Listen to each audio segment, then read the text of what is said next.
wrong with you guys? When is this gonna end?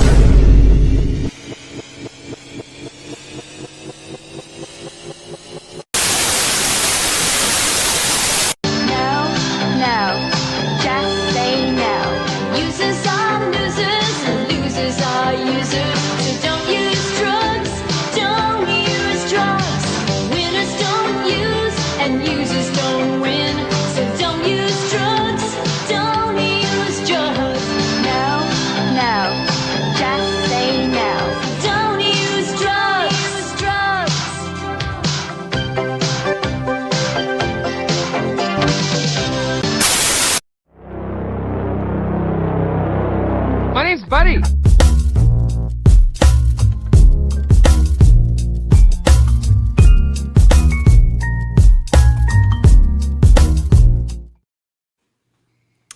Did you know all those teenagers were on the Scream movie and they met an untimely fate with Ghostface? Oh, no. Spoiler alert, Jay. Come on. Man. I just thought it was ironic that young lass Drew Barrymore is doing a PSA for not doing drugs while clearly on drugs. On drugs. 100%. Yeah, I mean, literally, like, it must have been part of one of those times she was busted, and they're like, as part of her release, you have to do a PSA. I mean, it had to be, really? Like, that was like shoulder pad Drew, so that's like right when she's like 12, 13, 14, so she's got like the shoulder pads, and she got the frizzy hair, and she still had a little booger sugar on her nose, but she's telling you don't do drugs, so follow your role models. And now she hosts a daytime show, so look where you can go. Wild. And also, I know you guys were wondering, that was AAA. I know you're wondering if it was digital or analog. Totally AAA. Seemed like it. Show me the tapes. Well, that's right. Kind of when you pre-order the 7-inch from the website, we send you a picture of the tape box because that makes it real. There's no refuting any kind of photos because photos have never been doctored in the history of history. But what do I know? I actually won. Okay. Oh, go ahead, Joel. I'm loading up. I was going to say, I won the. There was like an essay contest in the DARE program in my elementary school, and I won and had to read my essay in front of the entire school, and my parents kept that essay. How is that winning? Trouble. If you have to read it. How is that winning if you have to read it in front of the entire school? To me, you lost. Terrifying. Yeah. It was an interesting time. I'll just put it like that. Did you guys grow up rural enough where they would send, like, especially in middle school or late elementary school, when they would send like these people to school to do like a anti-drug message, and it was like some like washed out local band or like wannabe dudes. Like we had these guys. Now, keep in mind, I'm dating myself, but like this is like hair metal era, right? So you've got like Poison and Winger and all that stuff. And they said these dudes, I still remember them, Addison Steele. It sounded like a stripper name. The band was called Addison Steele.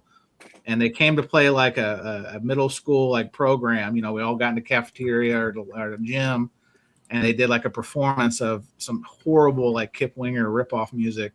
And the message was, don't do drugs. And I can assure you that the kids who listened that day, knowing my classmates, I'd say 15% of them went out and did drugs in the parking lot immediately after. So yeah, probably with that band too, I bet. Yeah. In hindsight, like you're gonna tell an 11 or 12-year-old if they ingest something, they're gonna see colors and alternative universes. You think they're not gonna be curious? Like, come on. Yeah. Well, listen, it's exploration is the name of the game. Now, Chris, I was going to bring this up before. This is very, very important. Mazzy says, "Hey, Chris, your package arrived. Thanks for shilling me the music and the payoff. What's going on here? Because we didn't know you're a conductor on the shill train. But what's going on here?" There's no shill here. So I expressed last week that I had a record that I don't think I can flatten with my flattener, and Mazzy is demoing the new one from Whitebridge Technology, which I did the Kickstarter on, and I'm looking forward to getting. So Mazzy contacted me and he gave me his information. So I sent him the record I needed. And as a thank you, I had an extra tone Broet lying around, and I had some stickers and some swag. So I sent it to Mazzy and said, hey, thanks. Appreciate it. Just doing the right thing. Look at you. Are you paying it forward? You know how many records Mazzy's ever sent me? It rhymes with hero or zero. I'm just saying. Wow. I'm just saying. Oof. I'm just saying. Man. Brex King Loyal is here. Chance's cheeks are shiny because he has the meat sweats. Actually, I had Panda Express for supper. If you're not familiar, Panda Express is a fast food Chinese food. And I had the orange chicken. I would not recommend the You'll be spicy going to the bathroom orange chicken. shortly. Well, possibly. I may be dropping the kids off at the pool. Is that the expression, Kendall? I may have a bio break, but we'll see. But no meat sweats today. Thoughts and prayers, man. Thank you. I did, and I had a cheese enchilada for lunch. So the meat. Hopefully, there's no lettuce in that cheese enchilada. Negative. You know how important it is when you move to find like a good Mexican restaurant that you can trust, and that was like one of our most principal things when we moved here a couple years ago. Is find a local Mexican restaurant you can trust, and Vallarta is our go-to. Vallarta is it's a terrific mom and pop Mexican place, and lefties are good. So lefties are anyway. That's food talk. You know, the show's nothing if not for food talk. So I think it's important to be diverse in our offerings. But this is surface noise. I need to know these things in a few weeks. Yeah, listen, Kendall's going to pay us a visit out here. I don't know if we'll go to Vallarta. It's pretty far west. Okay. You're going to be coming. Okay. I don't know if you've earned the VIP pass yet, Kendall. We'll see how tonight's performance. This is important. I'll remember Just Kendall, that. just give him a head of lettuce. That's all you need to do. Yeah. You just show up like holding it like a bowling ball. You're like, I washed this. I promise. Pledge. Iceberg finest, iceberg lettuce. You're good. After what I did for you when you came here, I mean, I see how it is. Well, I made French kissing me once. There's a lot of VC people who've done that. Oh, my laundry. Okay. Breaking news. Arnaldo, where are you? Arnaldo. Love's coming calling off. Arnaldo, Okay. please. All right. I see how it is. Arnaldo, save us. Anyway, this is Surface Noise, the show of record, talking records. Concert Buddy here, you there. Thank you for tuning in wherever you are, live and in prime time. If you're listening on the podcast proper, it's all good. We appreciate the patronage. It does make the world go around. I'm going to do some introductions. We're going to talk the latest, greatest question mark in record collecting news. And then we've got some topics that are sure to incite violence, to incite hurt feelings, and potentially incite a campaign petition to get reissues made that maybe don't need to be made. We'll get into all these things, but stay tuned. Joining me, with Arnaldo across the pond, we only have one delegate from the state of New York, and it is the one and only Groove Seeker. Chris, welcome. How are you, sir? What's up, guys? I'm doing all right. How about you? It's so good to be here on a Thursday night live. Listen on the podcast. Actually, we put this out Thursday night. I correct myself.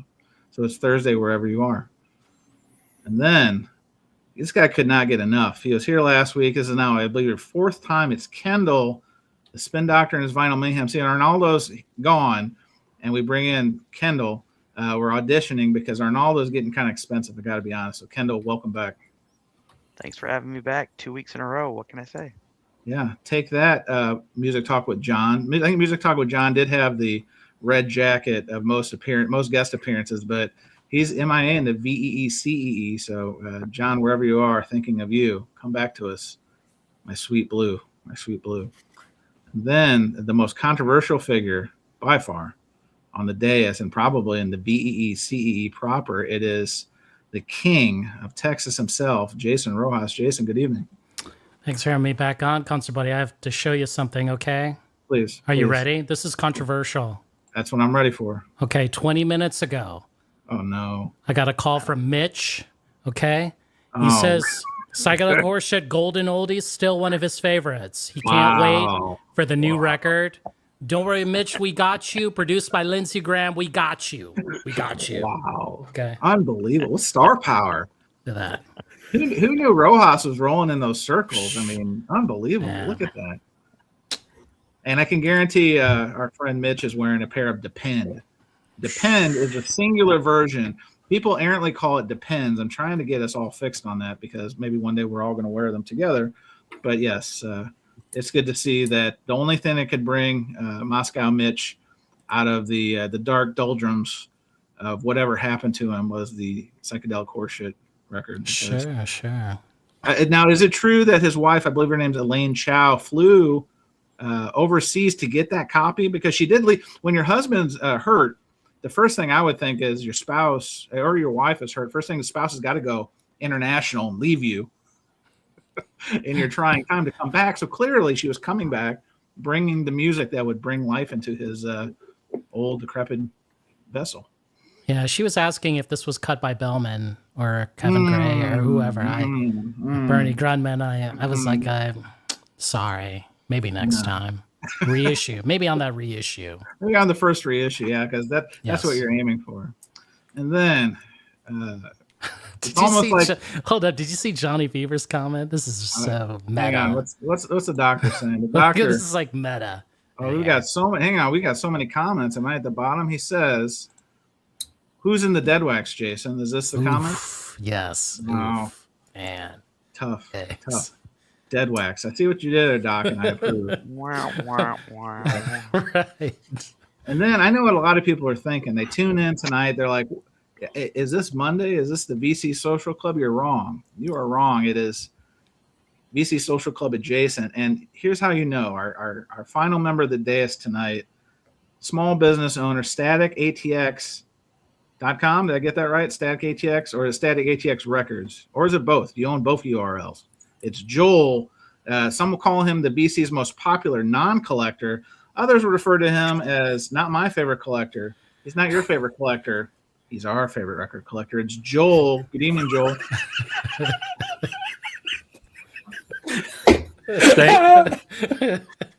Thank you.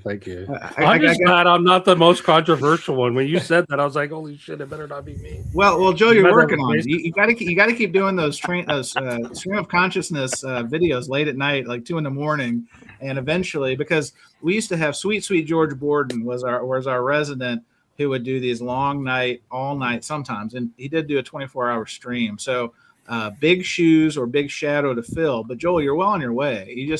You have to make a lot of videos. A lot of times they just have to be stream of consciousness. They have to just, you just have to let it rip, and you're well on your way. So let's give it about 9 to 12 months. And if Jason's nice for about 9 to 12 months, you may just pass him. But I don't know. We'll see how it goes. I appreciate it. Thanks for having me.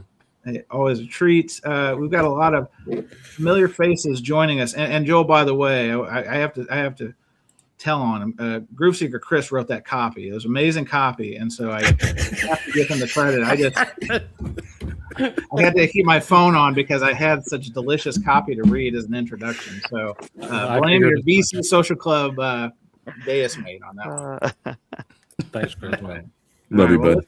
Listen, guys, we got a lot of stink eye last week because we did such a long intro and we hit all the people in the chat. So chat, I know you're here. We're gonna get you today.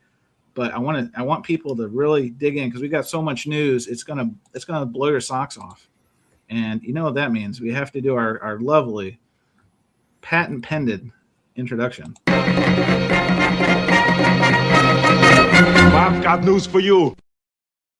Hold up! Did you introduce that other person? Right here. Hang on, Sade? No. Chris. Yeah. Bro, I went first. What's the first one? Man, I guess the gummies are kicking in today.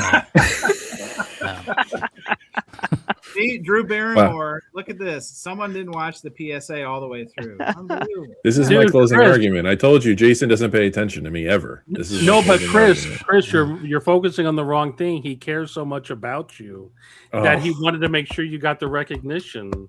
That is like true love right there. That is so sweet. Listen, I appreciate it. What did you say, record collector? What did you say? What did you say? Mr. Pet Sounds, bring it on.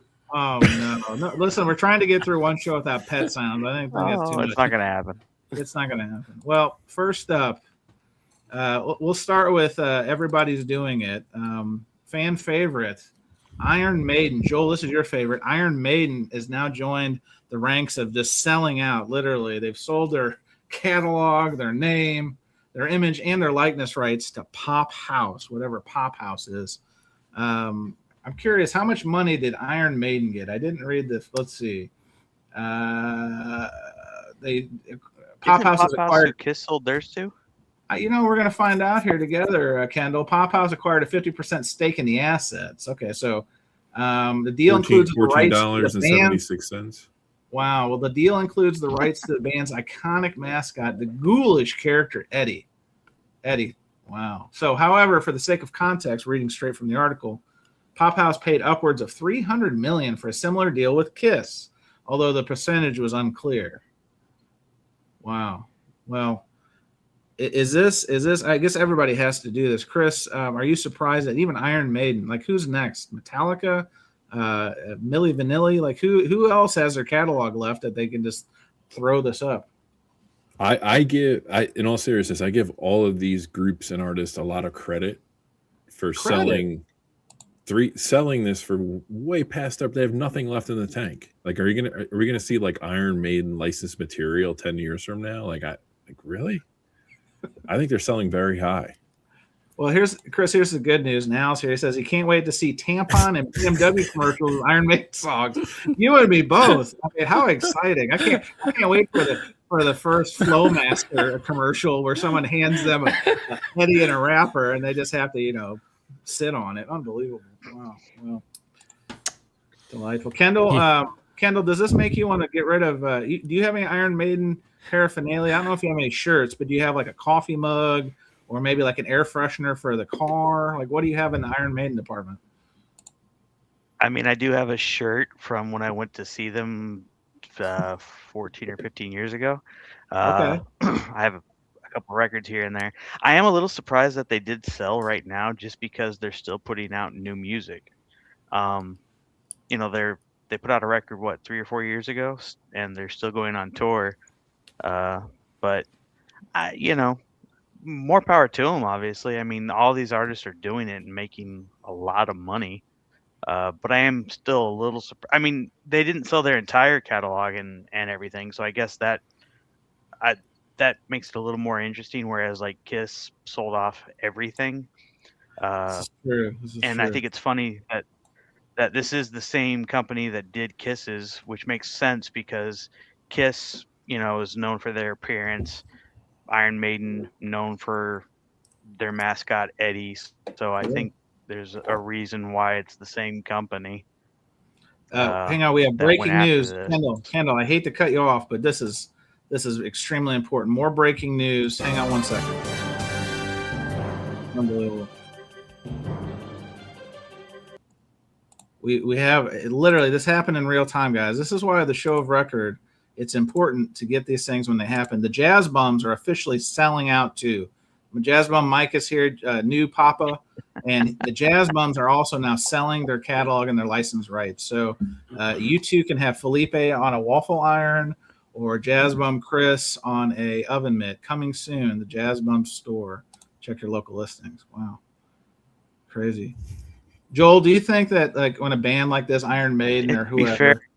Oh, go ahead, Kendall. Sorry, finish it up. I was just gonna say, like Kiss, before Kiss sold everything, you could see Kiss stuff on everything, everywhere. And sure.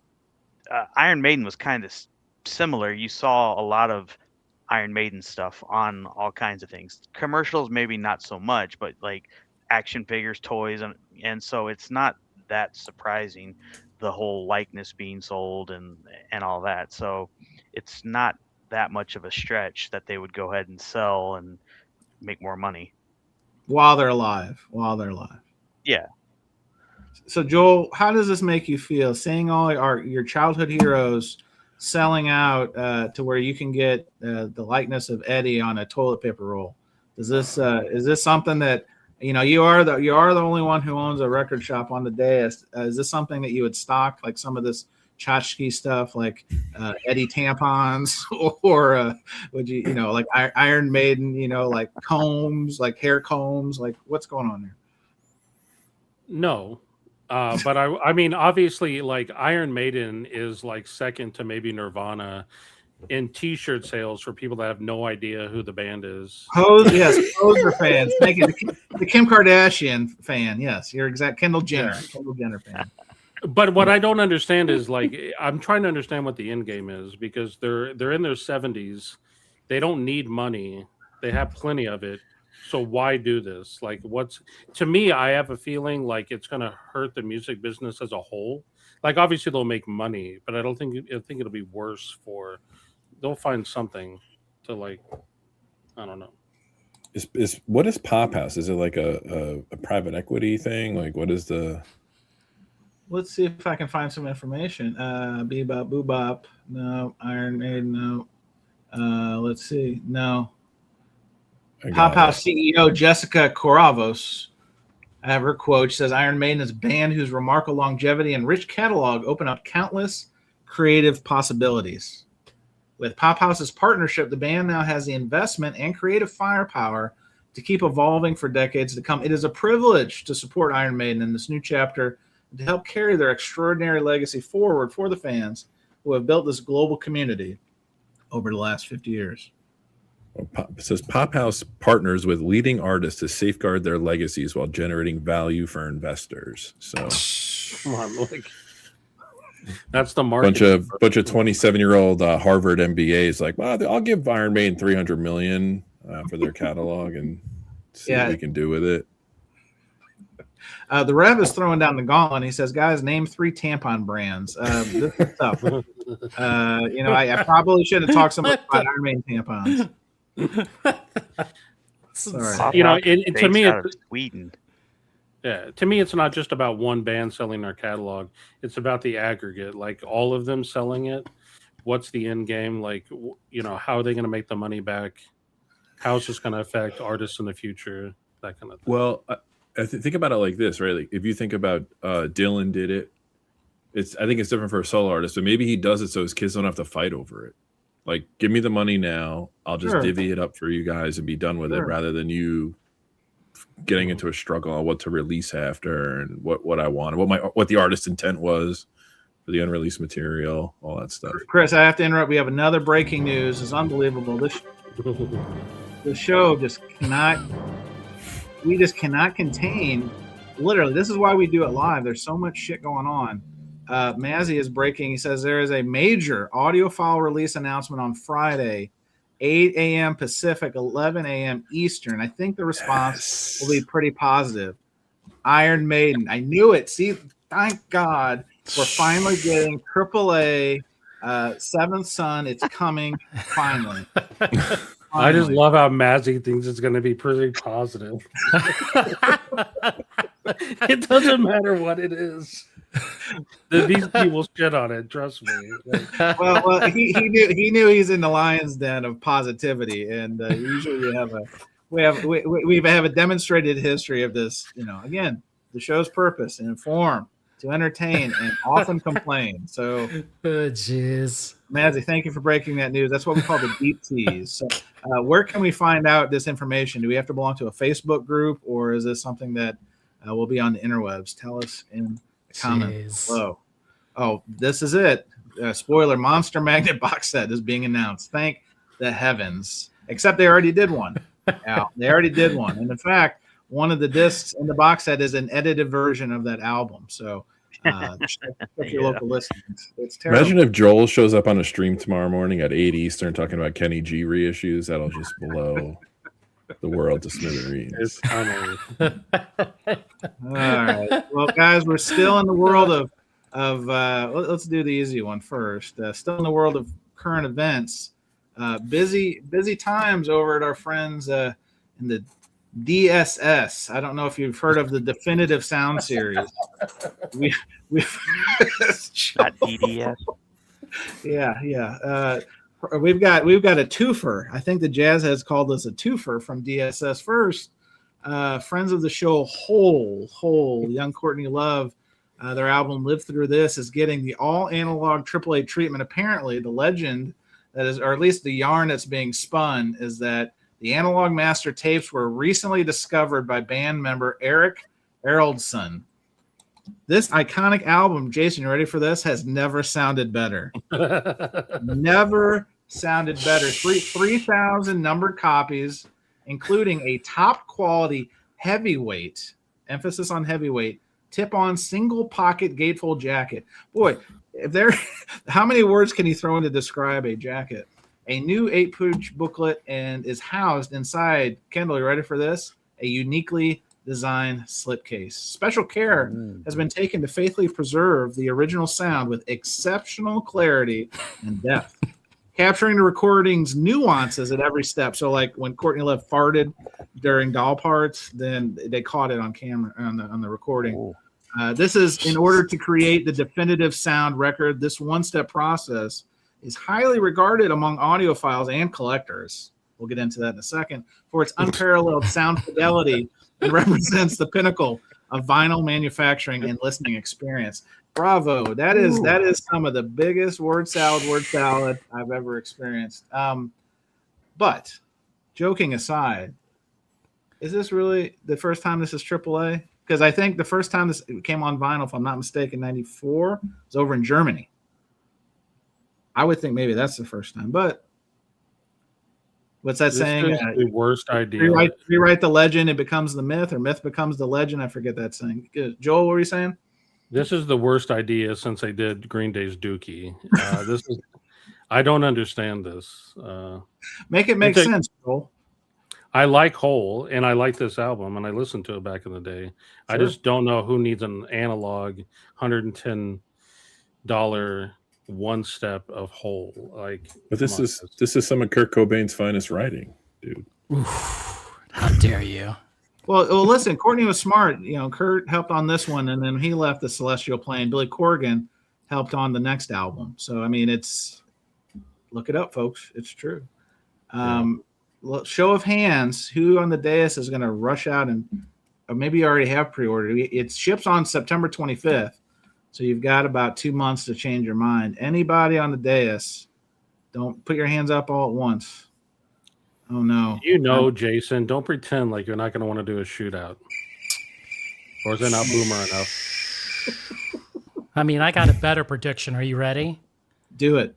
Okay. Let's consult the VC crystal ball here. Ooh, VC crystal ball makes an appearance. I like this. Okay. Yes. It's shining really bright. All right. What are we asking the VC crystal ball? I'm going to touch it. Predicting 11 out of 10 by Fremer. He loved Hole since Pretty on the Inside.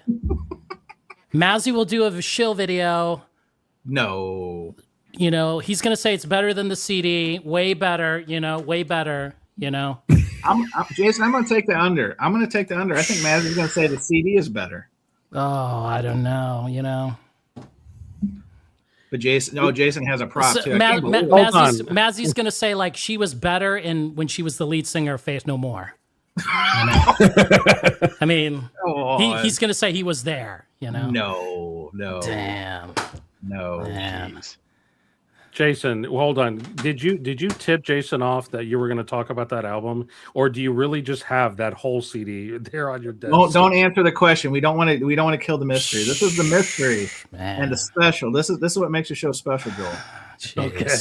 Leave it up to your imagination. But wait, there's more. So just when you thought that the DSS train blew its load and had nothing else to offer, guess what? Friend of the show, Beck Hansen. Maybe you've heard of Beck Hansen. He sometimes is known just by his surname, Beck. New album coming out, which is exciting. Ride Lonesome coming out. But what's more interesting is they're doing the DSS one step at launch. So the album's coming out, and they're not even going to wait to make you buy the album and then rebuy the album as $110 one step. They're just gonna hit you all at once, like drink from the fire hose. Interesting concept. I believe this is the first time they've done this. So maybe they're making history or breaking history. They're just going here. If you want a white color variant, here it is, $30. You want the black tried and true, $30. But if you really want to pony up, the pony is here. Pony Express, $110.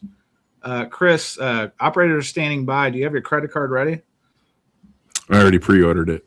Oh, you son of a gun. I knew it. That's right. I love Beck. Scientologists have to stick together. I can appreciate that. I mean, that's a smart. Bro, I ordered this shit. As soon as I sent it to you the other day, I was like, wait, no, that's a lie. I ordered it this morning.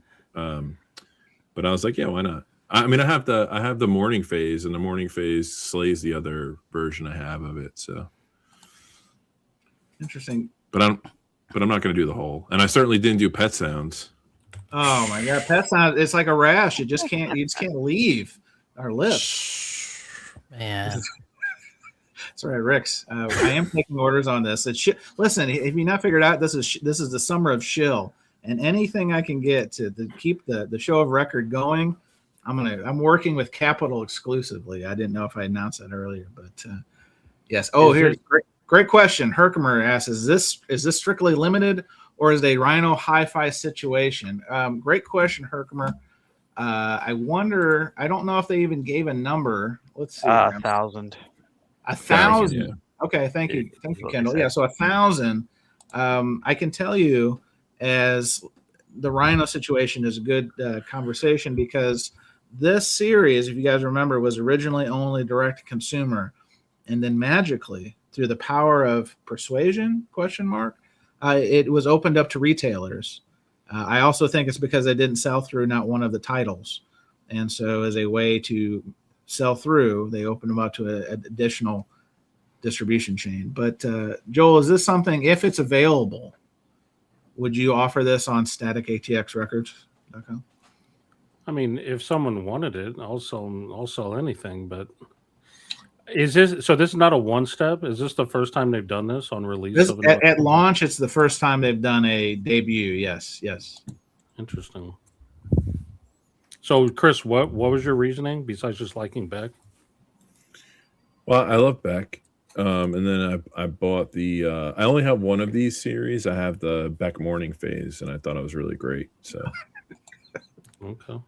What do you think this means, Jason? Patrick's here. Hello, gentlemen, and Rojas. What do you think that means, Jason? Man, Scandalous. one of a kind, you know. Well, you know it's not one of a kind, Jason, is this album, because as you're kind enough to share, if you don't want to pay $110, no problem. We've got a color variant for you.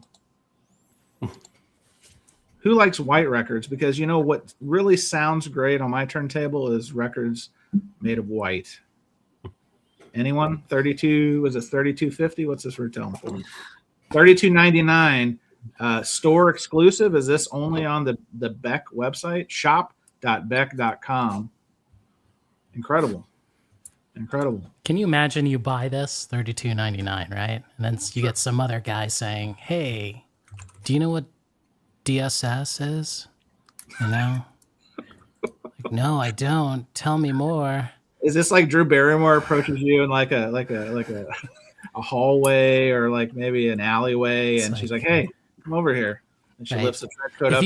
If you pay 3 times this amount, you're gonna get the best version of this record. Like, what? Then what am I doing with this? Is it not the best? What's going on you just here? Throw it straight in the dumpster. Right. No. Well, is this true? Bio vinyl as well? Oh, everyone loves bio vinyl because landfills.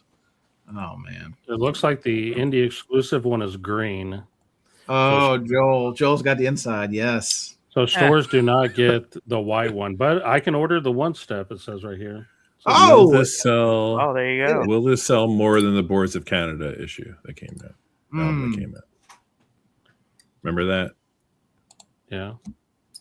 That's right, Timbo. Beck is trying to get that Nirvana bleach. Someone alert the vinyl piper that this is coming out on white vinyl, and he'll acquire it. I'm sure. There's no doubt about it. Well, guys, that's not all we got. We got one, maybe a little bit more news. That's it for no more DSSs unless before the show closes, there might be one more definitive Sound Series announcement, the way they're coming out this week. But what we like to share is information, again, inform.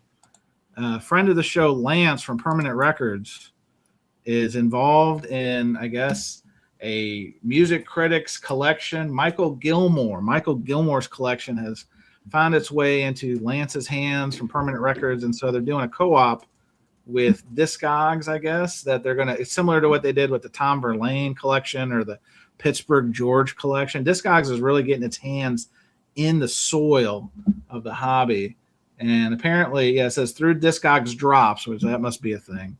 Discogs and Permanent Warehouse, so not Permanent Records. It's an offshoot of Permanent Records. Permanent Warehouse. It's giving collectors exclusive access to Gilmore's personal archive. A collection dropping Friday, July 17th at noon Pacific. So mark your calendars. That is filled with rare promotional copies, test pressings, and records acquired through decades at the center of music culture. Now, if you said this was David Frick's collection, we wouldn't be having a show tonight. I would literally be on my way to sniff the vinyl jackets of David Frick because he is the only credit that matters to me, to being honest. That's Guys, is anybody, like, I know when the Tom Verlaine thing came out, we were all kind of checking and seeing what that was about. Is this going to be the same thing, Curiosity Killed the Cat? Or is this something that's just going to be a Monopoly situation, pass, go, collect $200? Joel, what do you think about this?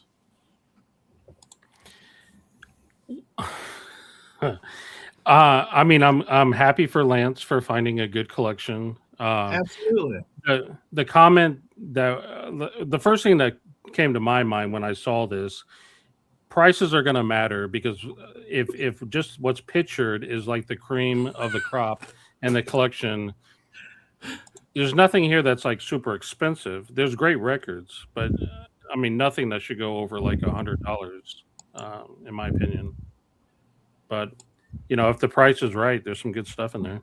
Well, that Dead Kennedys record, if it has the poster, like that's the original pressing with the orange cover. So I think that, I mean, that's $150 all day. So there was probably some exciting stuff in here, but I don't know. Is it worth setting? Kendall, are you setting the alarm at lunch? Let's see if it's noon Pacific. That's 3 p.m. That's like snack time, right? That's like you're almost about to go home for the day.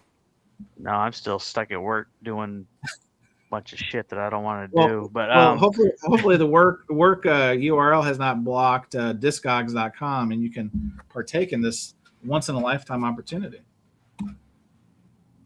Well, sadly, I won't. No, I mean it looks cool. I mean it said there were promos and press kits and stuff like that. Kendall, which, I mean, I love a good promo. Here's some of the highlights. A test pressing of Bad Brain's second studio album, Rock for Light.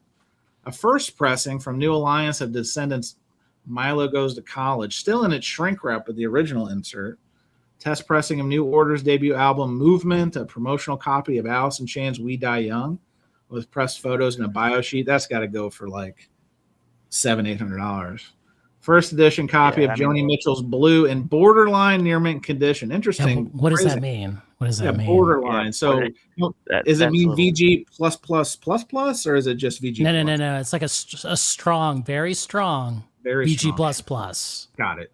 And then a first pressing of David Bowie's The Rise and Fall of Ziggy Stardust and The Spiders from Mars with its original printed inner sleeve. Oh my gosh, so hard to get. Wait, just for clarity, were you being sarcastic about seven bills on the We Die Young? There's no way that's $7. I think if it's going to come with all this stuff, that's pretty.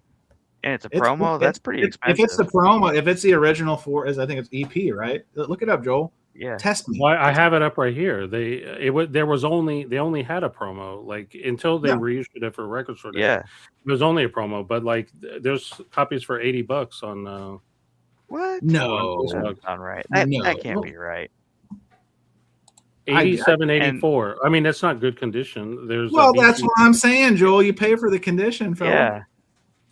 If someone's paying $700 for that, like, please don't. Like, that is not a $700. So with this in the Verlaine collection, is it about rare records and hard to get records, or is it semi difficult records to get in good condition that was owned by somebody else? Is that the draw? Like I'm assuming. Well, plus I think the press kit stuff makes it a little neat. I don't know. I mean,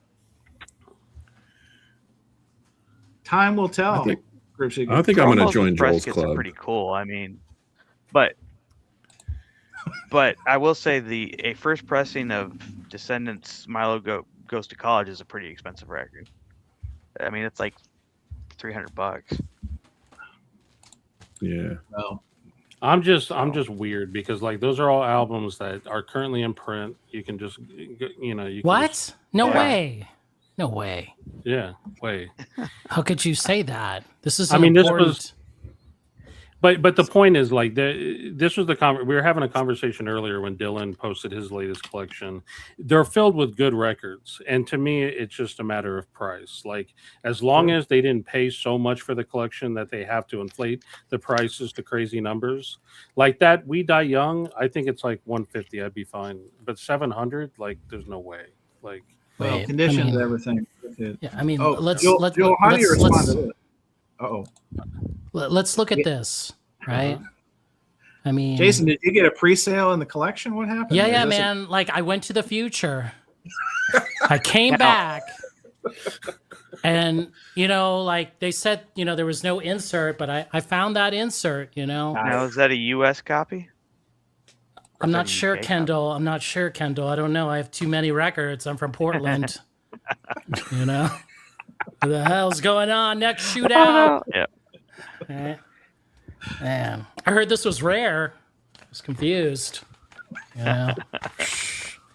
Very strong VG++, everyone, if you want to there you know. VG plus if you're smart. Yeah, enough. geez. Come see me on my next auction Saturday. By the way, speaking of condition, Yes. Record Collector Confessions, Rich DG Mono just did an episode which features our own Chance with his confession he wrote in, which was awesome. Right. That's And why it I'm put addicted Rich- to live streams. I'm it addicted to put- live streams. buddy. It put Rich on a rant, an all-time rant, in my opinion, top 5 VC rant about grading and condition and the scale. It's worth a listen. Yeah, You gotta he listen. goes for a full It's so body good. slam on Gold Mine. so good. And all the standards he does. This is true. So cheap plug, Very Record Collector Confessions, DG Mono, friend of the show, Rich. Check it out. Nice. Check your local listings. Well, last thing, current events. I didn't make any kind of art for this, but it's worth reporting because we are in the VEE CEE. There's what we call a grassroots campaign. I believe Steve Westman, friend of the show, maybe, I'm not sure. If he doesn't watch all the time, he's a friend of the show. Apparently there's a petition, something you can sign going around, trying to get on Jimmy Page's radar to reissue the Led Zeppelin catalog, pardon me. And I guess they want a Rhino hi-fi treatment on the Led Zeppelin catalog. So it's getting a groundswell of support. Friend of the show, Jefferson, who is a friend of the show. He was Mr. Tublandia was part of this. High Fidelity Josh.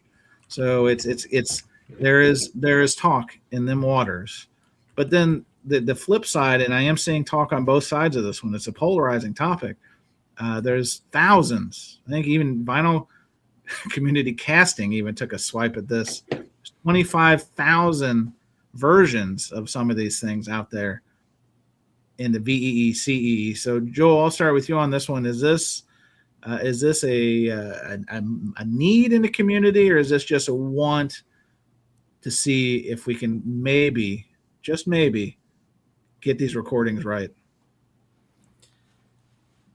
neither. I don't think it's needed at all. Okay, rip open the Band-Aid. What do you think it is? I don't know. Is it a cash grab? I don't know. I don't know what explains it. Like these records are not hard to find, so I don't know what the reasoning is. Chris, your mouth is agape. I believe the word is agape, where it's open. That Yeah. means you're stunned. Like, please fill us in on what's going on. Your mouth is agape right now. Can someone, serious question, can someone on the panel or in the chat tell me what album in Led Zeppelin's catalog is considered audiophile quality? Can someone tell me? Don't let me go there. Don't let me go there and get it. Can someone tell me any Okay. audiophile expert or blog Here we go. or YouTube video that's ever said, I test my system with Led Zeppelin's? Chris, you invited this dot, monster dot, dot. into the house. I'm just letting you know. As Rojas goes off screen, you invited the bad guy. You invited the bad guy into this one. Jason's getting Are you mic'd gonna up. Jason, Are you going to I show your assume you got turquoise? in through the back door. Is that what you have, Jason? I Okay, think let's take like a back in the time period. Let's go back to the past, right? So Back we were in the 9 future before, but now we're going back to know. the past. All right, got I it. know, right? So 1990 AD. Ooh, Okay. okay. I'm with you. Jimmy Page worked with Sterling Sound, George Marino, rest in peace. R.I.P. Big boy. Okay. Rest in peace, George. Rest in peace. Right, on the Led Zeppelin remasters. I know that some people forget, you know. Yeah, I know got that at Camelot Music. I remember walking into my local you Camelot. know, They had that. this also came on the box set, which I guess that's somewhere in a box, right, Joel? Absolutely. That's right. He knows. And you can see from the crop circles, right? It's not from this world. Right. It's called remasters. Okay. You know, like, I don't know if this is AAA, probably not, you know, but it's remasters. Get it? Got it. It was very popular in its time. Like, I think this thing was expensive as all hell. Mm-hmm. Oh yeah. You know? Windows. Oh yeah. Yeah. Like, it wasn't cheap. And what I found out, like, probably when I bought this, I think like 5-10 years ago, was that there are some songs on this 3 LP comp that are not on the box set and vice versa, which was sick. Like, what's going on here, you know? And it was so successful that they did like part 2, which I totally didn't know. Like, I forgot about that. Wow. Well, I think Chris Record Talk might have the line of the night, Jason. When you're on a date, make sure to play side 2 of the audiophile version of Led Zeppelin 4. If you know, you know. Damone. Mike Damone. Thank you very much. Led Zeppelin records sound like shit What? until what's their 6th album? Presents. So, yes, thank you. Like it took a few years for Jimmy Page to figure out how to be a producer. Like these aren't. They're just rock and roll records. I don't understand how they're audiophile records or why they're deemed audiophile records. What are you talking about? This is called remasters. I told you, George Marino. Listen, I dropped the go fly mastering kite. engineer name. Should have blown your mind. It had to be fixed. It had to be fixed. You know? The recordings weren't exceptional. You know? So, Chris, what I want to know is, I get it that the boomer rage is a thing, but you weren't this worked up over them doing Hole. Do you think Hole was a one step? Is it okay?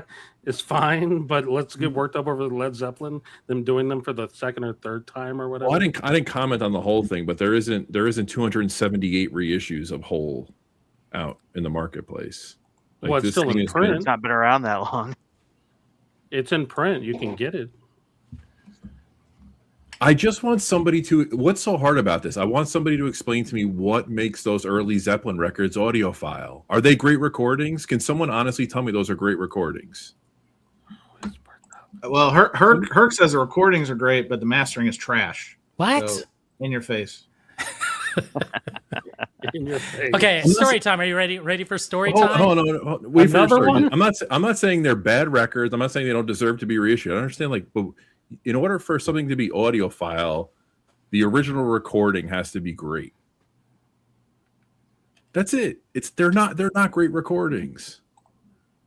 Someone tell me they are.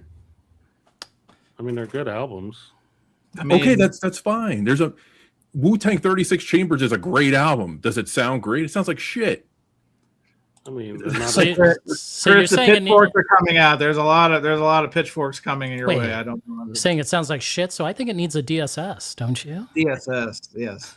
I think you're right. UHQRs will come. Okay, story time. You ready for story time? Right? Hang on. Story time. I don't have. Okay. Do I have You don't have to music make me big. This doesn't have to be this way. It doesn't have to be this way. I don't even have the record. I have no idea where it is. So, all right. 1969 or is it 1970? First Eagles record, right? Produced, recorded by Glenn Johns, who recorded the first Led Zeppelin record, right? Now, Don Henley is the drummer, right? And he was like, hey, can you get me the drum sound that you got with Led Zeppelin, John Bonham? And you know what Glenn Johns told Don Henley? He was like, can't use that on you. It's like, what? Why? He was like, Don, you are not as good of a drummer as John Bonham. So we cannot mic you up like that. No. It was like, ugh, man. And then they sang Peaceful Easy Feeling, which, you know, definitely meant that he was not the strong drummer. Oh, no. Dan, poor Dan Henley, friend of the show, Dan Henley. The Rev is here, and he says throw up a poll on this topic, which I've done because I forgot to tithe this week, Rev. So I hope this is a good substitute for tithing. But there is a poll up, and, you know, we'll come back to this in a little bit. But basically, the poll says this. Does the Led Zeppelin catalog need the audiophilia touch? Yes or no? Yes or no? So if you're watching live, this is the benefit of participating live with the Power Hour. You can literally be part. You can make the choices for the masses. Plot twist. Gee, Chris voted yes. Which Led Zeppelin records sound great? My opinion? Yeah. Presence. Which was like later. And then In Through the Outdoor, which is my favorite Led Zeppelin record, believe it or not. It's a good one. This is good. I'm just if you want to remaster, keep on remastering things to try to improve upon them, that's great. But to label these records like audiophile, well, I mean, it just irks me. It's like these aren't. It's like the Stooges coming out as like audiophile reissues. Like the Stooges are audio. Like what is that? What is that? Like what's next? You're gonna reissue the Strokes as an their first record as an audiophile reissue too now? Like what is that? Well, I remember they reissued the Sex Pistols as an audiophile too. So yes, and that was not a. I mean, I bought it, but you know, I do. Listen, friend of the show, Tom is here. He says even if it isn't a great recording, if it's dynamic, why not? So look, there you go. You got point counterpoint, guys. I mean, you know, you might as well do it, right? Go ahead, remaster that thing, you know, have a huge campaign. Jimmy Page can buy another castle, you know, with some young girls in it, I guess. I don't know. Do you think Jimmy Page maybe stays away from this topic because he knows that they're shitty? Has anybody ever considered that? I think those 2014 remasters was it for him. I think he good, bad, or indifferent. That was his fan service to the fans. They remastered the entire catalog, and like it, love it, hate it, leave it. That was it. Swan song. See what I did there? Swan song. Think about it. Oh no, Chris, you've lost one. Mandy says, "Okay, Chris, I'm not flattening you." That's not an audiophile record. You're right, right. Like I understand what everybody wants. You want like clean. I get that. I'm in that boat, but it's just like this whole idea that these are incredibly sounding records. No one I've ever met in my journey, which is long before this YouTube thing, has said to me, "You want to hear my system? I'm going to play you Led Zeppelin 2 right now. You're just going to blow your mind." Like no one's ever done that, ever. Well, I witnessed it. I was at Harry Fest. Harry's music room. He doesn't come around here anymore. It's a shame because Harry's a nice guy. But Harry put on Led Zeppelin 2 with a bunch of people in the house, and it did knock our booty holes loose. But speaking of that, I think Kimbo was there. He says, "I'm sure Kevin Gray can do a better job than Robert Ludwig and George Piros." Probably not. Probably not. Hey, Kimbo, how many videos do I have to do? Comparison videos to prove to you that Kevin Gray, you know, I'm going to quote Tom Port here, Mr. Better Records, right? Oh, Tom Port. Oh, you know, God. If you're watching Tom Port, this one's for you. He's got a whole website dedicated on how Kevin Gray masters records like CDs. Where's John Bong? You know. Great question. Where is Bong Man? Bong Man, MIA. Good. I'm not being a Debbie Downer like Patrick said. I'm just looking for answers. I'm looking for somebody to explain to me which Led Zeppelin records sound great and why they need this treatment. That's all. Well, not a big deal. Chris, this is a good time we're going to close the poll. It's been out about 5 minutes. Are you guys ready for this? This one's going to set the world on fire. You ready? I think I even have here it comes. End poll. The final results. We actually had a pretty good turnout, 43 votes. That's more than most live streams. Wait a minute. 56 no, 44 yes. Wow. Wait a minute. This is like Georgia. We need to recount this 3 times. Oh, no. Okay. We need to. Who is the You know? Attorney General of the vinyl community? Kimbo, is this you? We need a recount. We need Right. somebody that can be trusted with spreadsheets That's and right. numbers because it's a little too close. Right.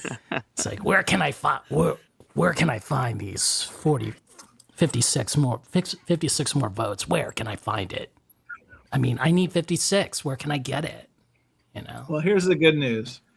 Some people like some things, other people like other things, and I think that this is one of those things that I applaud the guys for trying to get something they want done across the finish line in a grassroots, best of intentions. We'll see how the results go away. But listen, it's fodder for this show. We are the show that's out of topic, so it gave us another topic. So thank you, boys. Steve, thank you. We're siphoning off. We're drafting off of real journalism with whatever we do here. So thank you. By the way, when it gets announced tomorrow, I'll be pre-ordering a few titles, just so everybody's aware. What? Whoa.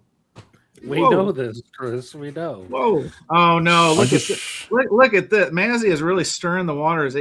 He says a percentage of those who voted will be disappointed tomorrow. Are you telling us something without telling us something? Has the campaign worked? You got to find out tomorrow. I'm sorry. It's like a big Scooby-Doo cliffhanger, but What? if the campaign fails, right? It's gonna I would have got away with it if it wasn't for those pesky audiophiles. Right. It's like we have to. You showed his comments on this. He'd be buried alive.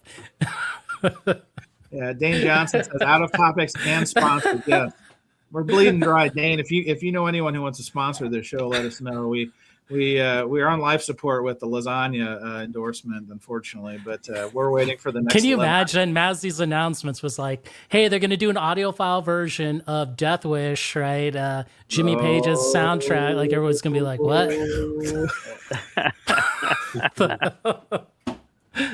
Oh, wow. Well, guys, it's been a big quarter pounder of current events, especially once we got on this Led Zeppelin thing. So that was the unofficial show starter. We're going to run over. Let's go ahead and believe we're going to have a longer show. How about that? Usually I try to keep it to about an hour for the show proper, but this Led Zeppelin thing has got everybody hot and bothered one way or another. So I think it's important that we get into the primary topic for show proper, and then we'll get into bonus tracks. But I think we've been kicking these things down the road, and it's finally time. We're gonna weigh in on what's really important here, and talent versus skill. Talent versus skill. Now, Concert Buddy, what do you mean by this? I'm glad you asked. There's a lot of catchy sayings I could have brought up about this, about, hard work beats talent when talent don't work hard, or, like maybe she's born with it, maybe she's Maybelline. There's a lot out there, but at the end of the day, sometimes you are born with it, and sometimes you work hard to shine up the turd, I believe as Alan put it, shine up the turd, and you can make something of yourself. So first of all, before we get into what we're going to do, setting the stage, and I've got some musicians lined up, and I'm just going to take a straw poll with these musicians. Are they a product of talent, undeniable talent, or are they a product of hard work, or maybe in the middle? Okay, see where I'm going? Everybody good? Everybody good with this one? But before we get that, guys, how important do you think talent comes into the music equation versus skill? Talent and skill, pardon me. Talent and skill. I said hard work earlier because I love that quote. Talent and skill. Joel, since you shaved your upper lip for this, tell us where you land on talent versus skill in the music arena. So, to your credit, you inspired me to think way too hard about this earlier today. And I was trying to think, what is talent when it comes to music? Like beyond perfect pitch, right? I don't, is perfect pitch something you're just born with? Like you can't learn that. But beyond that, it would be considered talent, because like songwriting is a skill. I mean, you can have an inclination towards it, and then where my sort of path led me was starting to think about cultural effect on your musical skills, right? But that's still like on the skill side. So when it comes to talent, like I said, besides perfect pitch, I don't know what else someone can consider a talent regarding that would relate to music. Well, here's where I'll go with that, Joel. I'm going to give you food for thought. Ever watch a small show called American Idol, or even a smaller show called The Voice. You've got a lot of talented people, right? They can sing, but they can't write songs, Daddy. Because if they could, they wouldn't be on American Idol and they wouldn't be on The Voice. Am I wrong? Prove me wrong. Well, the thing is that singing is something. Sure, there are probably some people who the very first time they sing, they sound pretty good. But there's also like vocal coaches. So, in fact, Ed Sheeran did that interview on some evening show or whatever, where he kind of talked about that. You see that where he like played an old song that he had wrote that, and it sounded bad as compared to his current songs that are bad. But he was trying to make the point that his skill. He got more skillful over the years with his singing. Anyway, I did way too much thinking about this, and I apologize. No, Joel, it's good. We want you to flex that brain. Kendall, what do you think about this one? Do you think when it comes to music, what's more important, talent? Either you're born with it or you're not, right? Or skill. Well, I mean, like you can work up a tool into being a skill, can you? Yeah, you could definitely get better at your craft, which, I mean, you definitely see with artists. I mean, like I look at punk rock. I mean, most of those early guys in punk rock definitely don't have much skill. I mean, they can barely play their instruments, but they're talented because they have presence, and they could write good songs, and they were good at what they did that way. And then they got better at playing their instruments for the most part. But they weren't maybe the best singers in the world either. Stuff like that. But yeah, I mean, skill, talent, I think, is really what kind of puts you over the edge compared to your skill. Skill is something that I think you can just kind of bring along with your talent. That's true. Groove Seeker, what do you think about this one? What do you think? Before we get into this, I'm going to show some musicians, and people are going to lose their minds. They're just going to it's going to go hard as a mother. I don't really know. Like, I think skills are like the toolbox, and if you're talented enough, you can hone those skills. So, like, I think about it takes you have to have the skills to start the career, but then you look at artists that are very talented, they get better as time goes on, or they peak at some point in their career because their talent has like gotten them to the place they want to be, and then they're able to, it's not often that like people are making their best work later on. So I think about like the ability to become like a better songwriter usually leads to quote unquote better music. But the final determination of it is the audience determining if they're talented or skilled or not, right? Like it's a vote with your wallet or a vote with your fandom. So it's not exactly quantitative, which was going to make this discussion interesting, because I hope you put up some musicians that raise some controversy. Well, that's the name of the game. Mr. Controversy himself, Rojas, you want to sign in on this one before I flash up some of these musicians? No, let's do it. Let's do it. All right. Well, here's the good news. I've got what the kids call a PowerPoint presentation ready for this, but not a big PowerPoint, because I had to do this last minute. So let me get this queued up. Boom, boom, boom, boom. Yes, and gals. Here we go. Oh, no. These pictures are going to blow your minds. Kendall, you may need to get a bio break on this one, because this is going to blow your booty. Here it comes. You ready? First one, right out the gate, coming in hot. Here we go. You may have heard of this Danish musician. His name is Edward Van Halen. Edward Van Halen is Eddie Van Halen, who, it's hard to argue, this guy played a guitar like no others. Is this a matter of talent or skill? Talent or skill? Kendall, you're the guest here. I'll start with you. Is Eddie Van Halen talent or skill?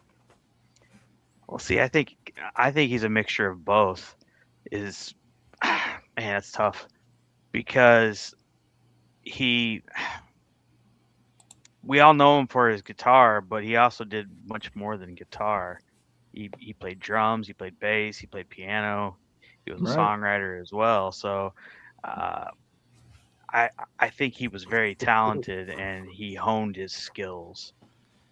Okay, I like what you did there. That's a very democratic answer, as the folks will say at home. Chris, the Groove Seeker, I made sure Eddie was wearing these pants. I figured you used to have these pants in 4th grade, right? I did, man. I did. Yeah, Zubaz. I think there's some Zubaz, right? They expose the third leg, though. It's kind of yeah, it's a little dangerous. You can't wear them to school. You can wear them at home, kind of thing. So is Mr. Van Halen here, who actually started on the drums, and brother Alex was the guitar player, and then they switched. Fun fact. What do you think of Eddie Van Halen? Is this a matter of just raw talent or pure skill? Because obviously you need to put work in to hone your talent. But what do you think?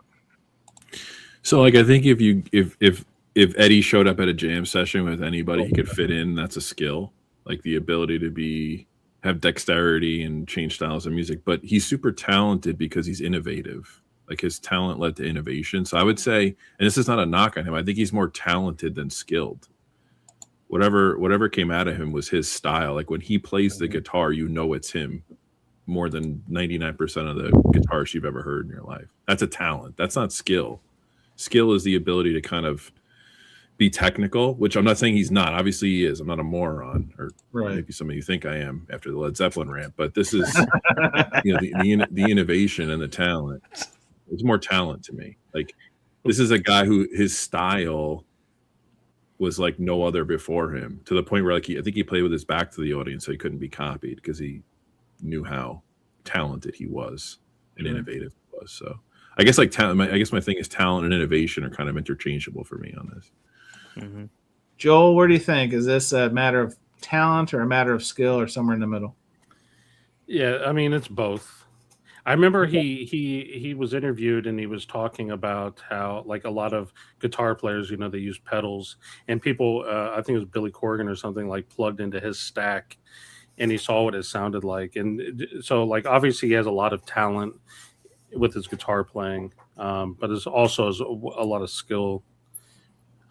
He also had to put up with David Lee Roth, which I couldn't. That man is annoying.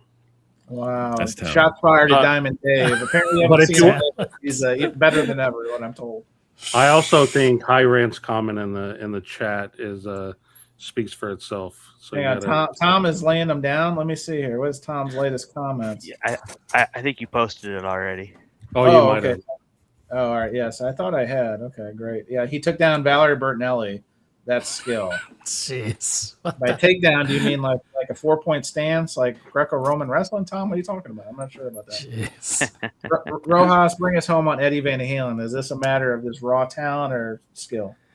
Both. There's a reason why he plays the solo on Michael Jackson's Beat It. His grasshopper set. Quincy called him. Need to bring you believe how nonchalant that was? Oh, just by the way, I just went into the studio with Michael Jackson. I mean, I did one of the most iconic riffs. Right. I mean, that made it, really. And I know when I saw him in 2015, Van Halen, the mighty Van Halen, Eddie was on point. He was having fun. And David Lee Roth had to sit down and sing. So, yeah. And also, about that Michael Jackson, didn't he say not only did he lay down the riff, but he kind of like restructured the song, and Michael Jackson took his notes.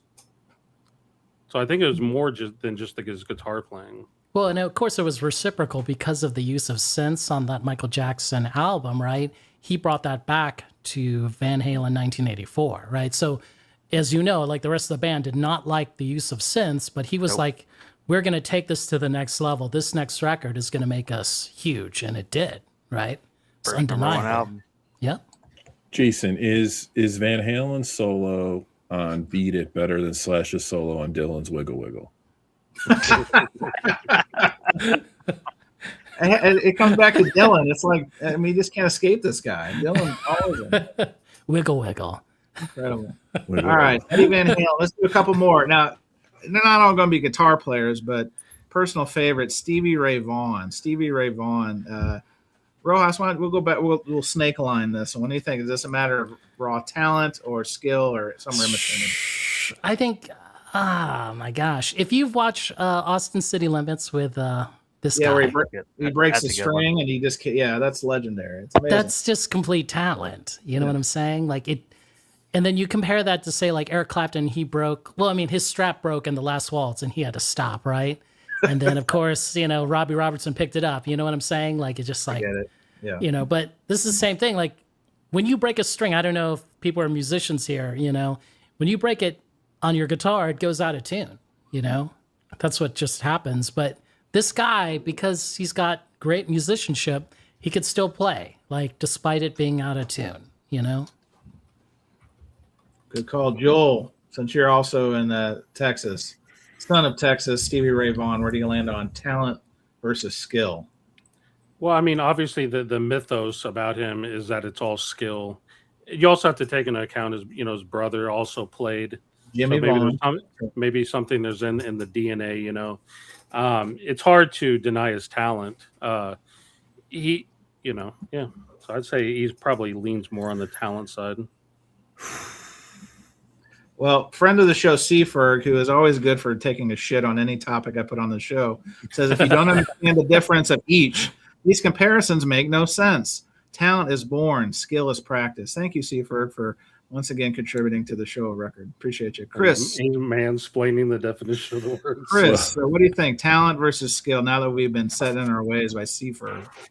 First, can we time out A. Moses for his offensive comment? I think we need to address it. Al, do we have to do this again? What did Al say?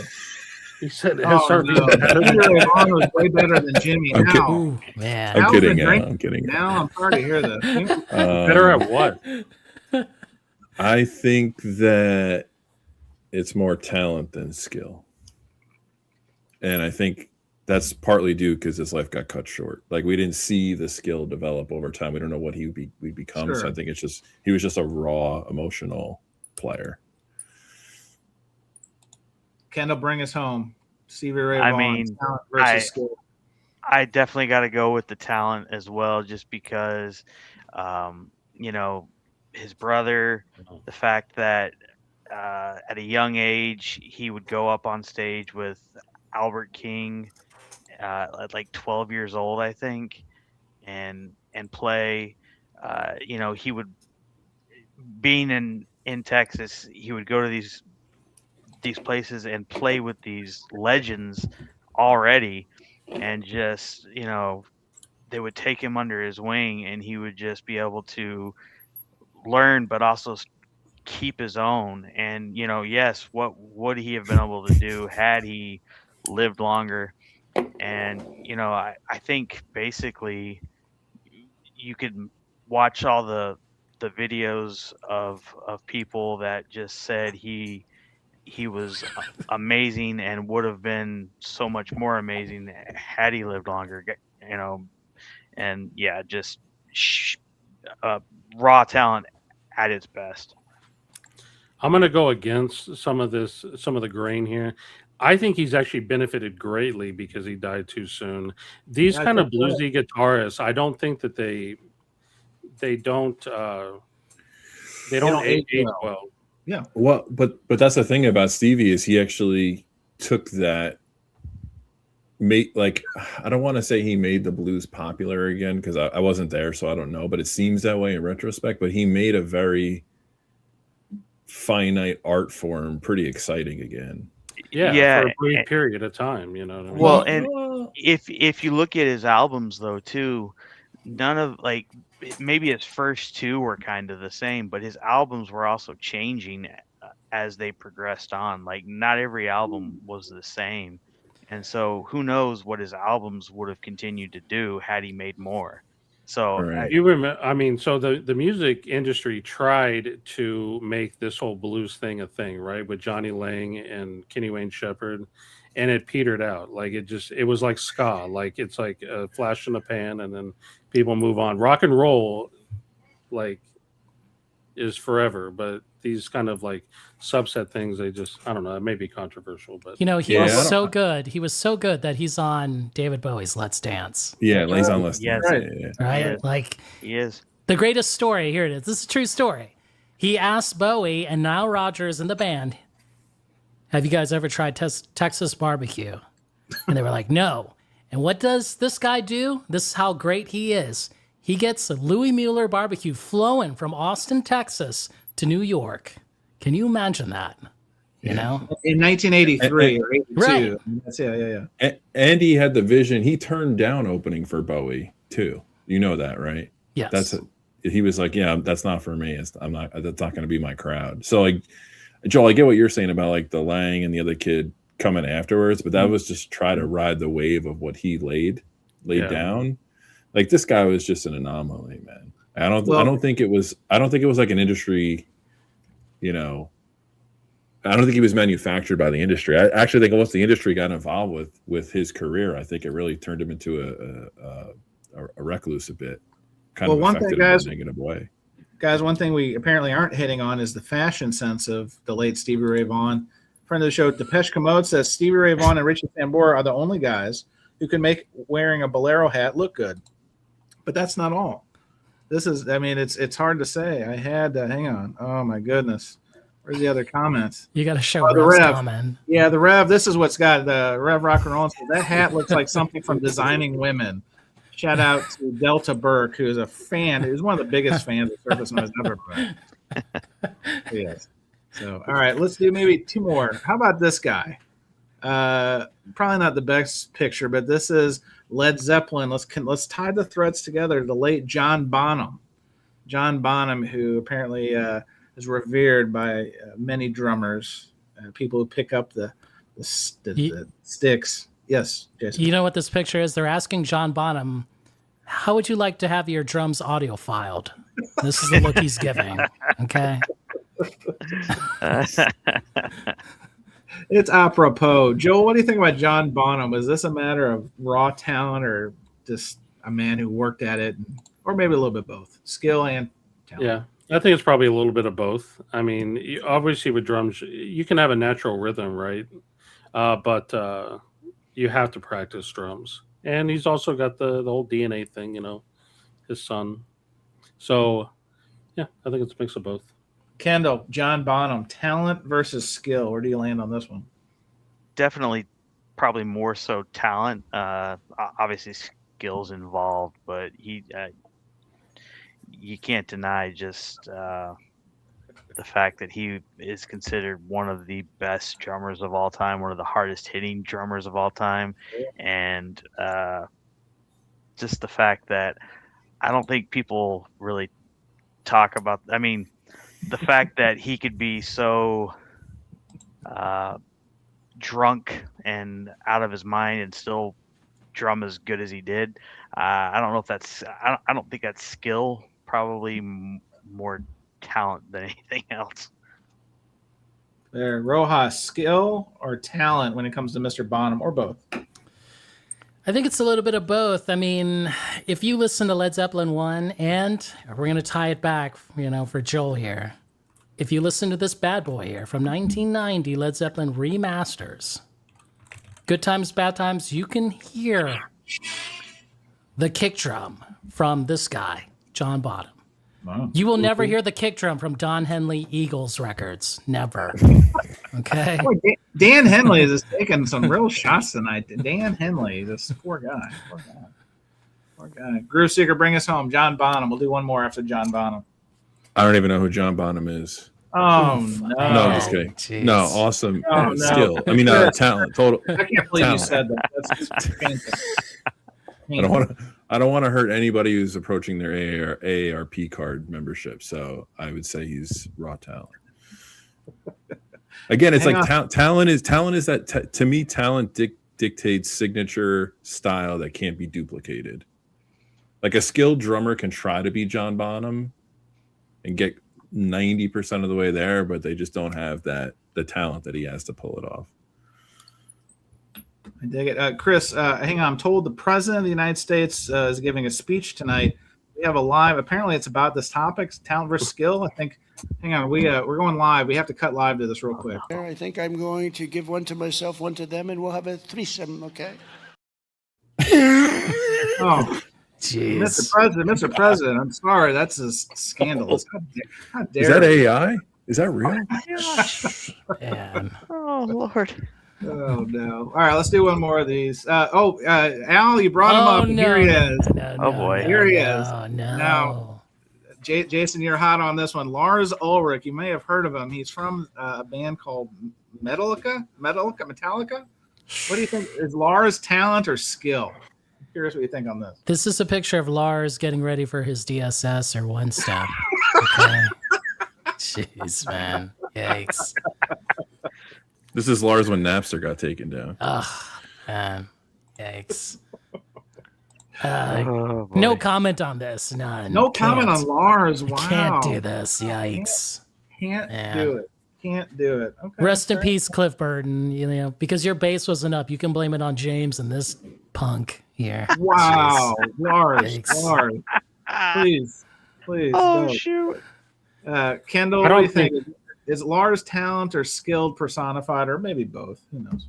Okay, I'll stick up for Lars because at one time Lars really was a good drummer, and and so I will say he was a mixture of both. I mean, don't get me wrong, he's definitely no John Bonham or Neil Peart or whatever, but he was a good drummer. So I would say he was a mixture of both, and he's Poor just, Lars. he's not what he used to be. Lars has taken a lot of strays. Dr. Johnny Fever says Lars has neither talent nor skill. Can you believe this? Oh no, the photographer. I mean, Chris is right. The photographer rough. is a huge talent of this photo. You're right. Lars does have a skill, Making money. Yes. Yes, making yeah, money. exactly. It's just not his drumming. I've just not heard any. You have to look for the respect of your peers, and Lars as a drummer, I've not heard him get his flowers from any of his contemporaries. But isn't here? I'm going to ask a question. But isn't it because if you think about this band, him and James are basically the band. Like I like Kurt, Robert Trujillo, Newstead, even Cliff Burton before him. But these guys are like the real power players in the band. And is it also a skill or maybe a talent to be able to hold a band together for this long? Like I know we're talking about your musicianship, but Chris, what do you think about that? Because Lars has literally held this band because James went to rehab. You didn't hear about Lars going to rehab. He had his own issues. You know what he did? He took up running. He bought expensive paintings. You know what I mean? Like he handled his stuff, but he kept. You know what he did in that movie, right? Some kind of monster. He met up with Dave Mustaine. That was yeah, and Dave was begging to be back in the band. Yeah, that was sad. That was sad. It was a sad time. I don't know. My question is did John Bonham need 479 takes of Enter Sandman before he got it right? I don't know. Wow.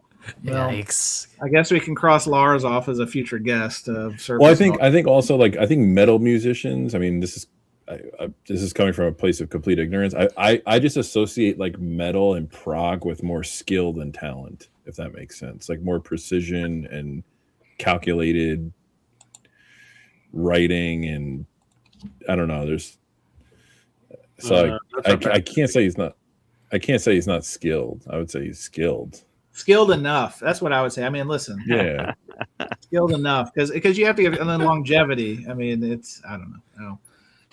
Well, this is an interesting topic, guys. Maybe we'll bring this one back because again, we like to recycle things here. We're bio vinyl, the bio vinyl of the vinyl community live streams. But yeah, that wasn't too bad. That wasn't outside of Seaferg with the 3-point takedown. I think outside of that, we did it. But that's par for the course. Now, I've noticed Seaferg doesn't do that over at VC Social Club. It's only in these waters that Seaferg just spreads both cheeks and shits openly all over this place. I don't know. Well, I don't know. I don't know about that. Anyway, well, let's wrap up the elongated power hour. We've got more to talk about here on Surface Noise, but let me thank my guests, and then we'll get into bonus tracks. Formidable as always, the one and only, the guy who plug alert, Vinyl Community Podcast, Pour One, Play One, next Wednesday drops.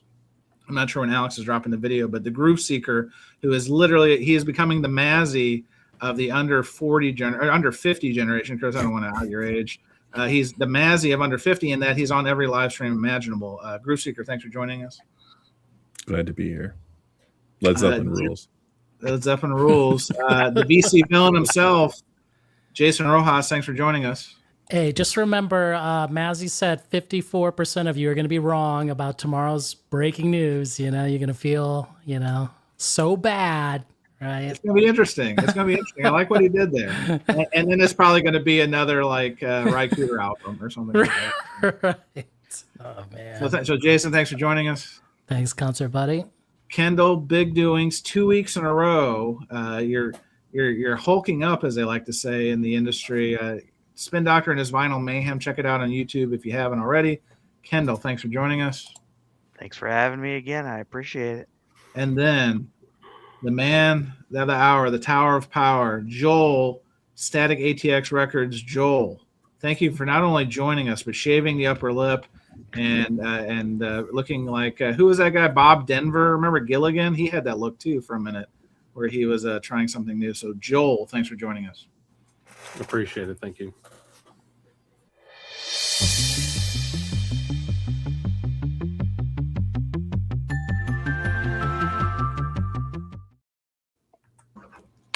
Unbelievable. I'm kind of curious what this announcement's going to be, but obviously we'll find out. Has to be about Led Zeppelin, right? It has to. Wow. Right? Well, we'll see. We'll see. What else could it be? We'll see. Hang on a second. Is my sweet Frenchman? Is he here? Stunty is here. Complete joke for anyone. Is this more Lars shaming? Oh no. He didn't appreciate that we talked about two drummers and oh no. Is Stunty trying to be the foreign version of Seaferg? Is he taking down the show? The worst part was discussing best drummers and focusing on rock. Oh my gosh. You can't make everyone happy anymore. I just don't get it. Stunty, I'm sorry. Next week we'll have Jean-Luc Ponty on. Jean-Luc Ponty will join us from wherever he is, living or dead. I don't even know if he's alive. And we'll do talent versus skill. Jean-Luc Ponty. How about that? That's how. Hold up, wait. This is for Stunty. I'm going to put this in the private chat. We're going to do a live. Okay, I'll put the picture here. Oh, we're cooking live. Here it comes. This is for Stunty. Okay, I got it. Skilled or talented. Okay. Boy. Skilled or talented, Stunty. Animal from the Muppets is Animal from the Muppets. Skilled or talented, Stunty. Weigh in on this one, because some would say that he hit the skins harder than John Bonham. I think I've seen that on the Hoffman forums as Animal from the Muppets or Muppet Babies. Muppet Babies. It's unbelievable. Good call. All right, well, we've got a little bit more gas in the tank. This one should be fun. And I know Joel did homework on this one. We talked about it a little bit beforehand. We're calling this one Top Billing, the greatest concert for your life. So we've been kicking this one down the street for a couple of weeks. We've just run out of time. So now is the time that we're bringing the CPR, the paddles are out. We're going to get this one. Basically, the charge is they can be living, they can be deceased, they can they can have their issues. If you could make the ideal bill, and we may do like a couple passes because Joel really went hard on this when he told me.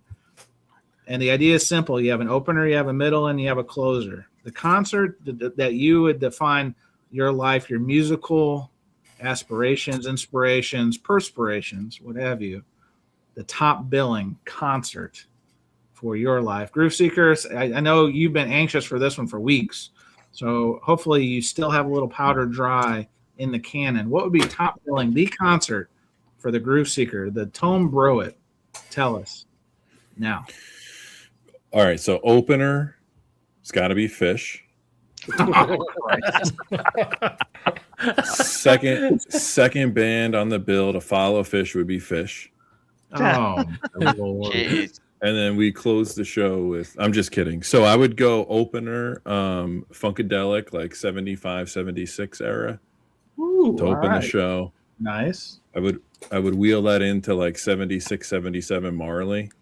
By the way, all three of these acts are closers. I'm just trying to think like of mood and tone. And then I would close the show with Hendrix with the Band of Gypsies lineup to end the show. Wow. That would be my three. Nice. Okay.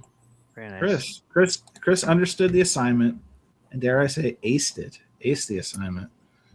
All right, Joel, what are you cooking? What's top billing for you? The concert for your life. Okay, so I wanted to pick something boomer so I could relate to the chat here. The opener, 1972 World Tour era, Stephen Stills and Manassas. The year right before they crumbled and Crosby, Stills and Nash reunited. But I'm taking Manassas as my opener, 1972. Now my second band, I'm splitting it up a little bit because I couldn't decide. I'm either going Deep Purple Mark II or Deep Purple Mark III. I really want to see Deep Purple Mark II. That's the 69 to 73 era. But I want to, that's with Ian Gillan, but I really want to see at least like 4 or 5 songs from Mark III. So I'm going Deep Purple second. And then you're probably thinking to yourself, what goes higher than Deep Purple? And for my closer, I am having Neil Young and Crazy Horse. Oh, fuck. Russ Never Sleeps era band. That's what I'm going with. Okay. Hopefully the boomers approve. Do we need another poll on this one? Is it we need another poll to see if this one slices the mustard? Hopefully I made them proud. I was trying to 2 lineups. What we call it? Fair and balanced. Fair and balanced. Fair and balanced. No, come on, guys. No. So Manassas. Jefferson's here. He says Joel's basing Manassas on the influx of records from dying boomers. That's shots fired. Joel, tell us as a non-collector how many copies of Stephen Stills Manassas you have. I have a lot, and I have probably more than My Pet Sounds. No. I think I have like 4. I did find a. You said 6 the other night. It might be 6. I have a Spanish version with that I got in Barcelona. Everything's written in Spanish on the sleeve. I have a German and probably like 3 or 4 U.S. ones. It's one I love this record, and so I do buy it too often. And for vinyl kicks, just wait. I'm going to do another one. So just relax, everyone who's surprised I picked boomer bands. All right, Kendall, you ready to shine? Your moment in the sun. What's the concert for your life? Here it is. Concert for my life. Okay. All right. God, this is tough just because I really don't know the order. Well, okay. All right. Because, man, everything's so interchangeable for me. Kendall, right. We're going to judge you either way, so just I know. Let it flow. All right, so, because, I mean, you said we're probably going to do this more than once? Like, yeah, we'll do a couple passes. Yeah, of course. Okay, good. He's really stressing, dude. Relax. You can change your mind later. I know, it's tough. Hang on. It's like Rocky IV. Throw in the damn towel. Throw in the towel. I know, right? All right, so I guess I would go opening act would be Aerosmith from the 70s. Okay. Wait, Get Your Wings? Yeah, like the Get Your Wings stuff.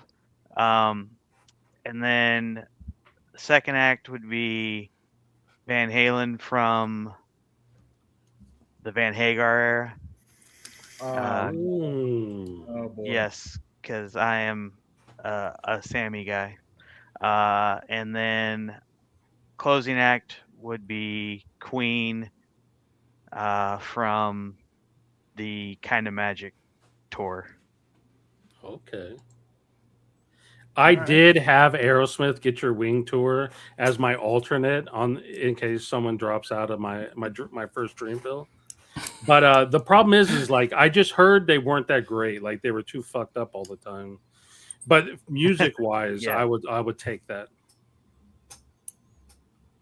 Anyway. All right, Rojas, what do you got? And then we would have a 90s concert, no opener. It would be Metallica with different drummers. Okay, anybody, even from the crowd, Only Erna from Godsmack. just step up, just step up. You know, and then like trial by fate, like the audience would like vote you in or out. You know what I'm saying? That's easy. Oh, jeez. And then we would have Nirvana with hologram Cobain. Might as well just do it. And then his voice, like whatever he said, would all be like filtered through AI. You know what I'm saying? So they'd be like, he'd tell the audience to shut up. Tell Dave Grohl to play faster. Wow. This would be the way. That's the way. Okay. Well, what about you, Concert Buddy? Yeah, let's go. Great tease. So I've got a couple. Are you ready? I've got a couple, because there's so many days in the year and moments in our life. So I'm going to start with like the overall. What I would say, like if I had to pick, this is my one shining moment. Jim Nance, shout out. The opener is the Beastie Boys, from '96. So you got the full catalog basically. I don't really count like Hot Sauce Committee and any of that stuff. So you got the Beastie Boys. So they're mature. It's not like Licensed to Ill Beasties where there's beer on stage and strippers and all that stuff. So 96 Beasties. Then Guns N' Roses 87. So when they came out, fire, 87. Right around the time, I think their first national tour was with Aerosmith. And my stepdad actually went to the show when it came through town. And Aerosmith obviously was the headliner. They just were getting back into form. Permanent Vacation, I think, was the album they were touring on. And he said Guns N' Roses smoked them. Like Guns N' Roses was like something he'd never seen before. So I would love to see that. I'd love to see like just unbridled, just raw energy, especially on Appetite. Like I don't need to hear the other songs. If I could just hear Appetite front to back, I think it'd be, no, I'm serious. Mr. Brownstone, I'd be all over it. And then this is going to be unpopular. Mazzy, wake up.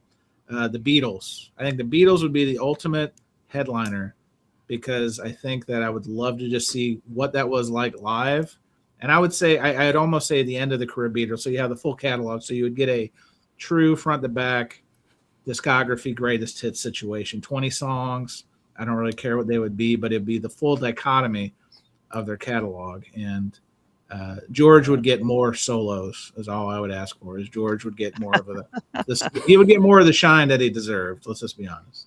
So yes, so that would be that one. That would be numero uno. So Bruce Seeker, you want to snake us through let's do round two. Really quick on that. Can we, if we swap those, if we have Beatles opening and Beasties closing, I could get on board with that. I don't think John Lennon would go for that. I don't think John Lennon would go for that. You have to remember, there's a lot of personalities involved here, and I think Adam Yount was a very, was he Hindu? His practicing religion is, I think, Tibetan, or I don't know. Don't quote me on that, but he was a more tranquil guy. That's why I said BC's at the end, more toward the end, 96.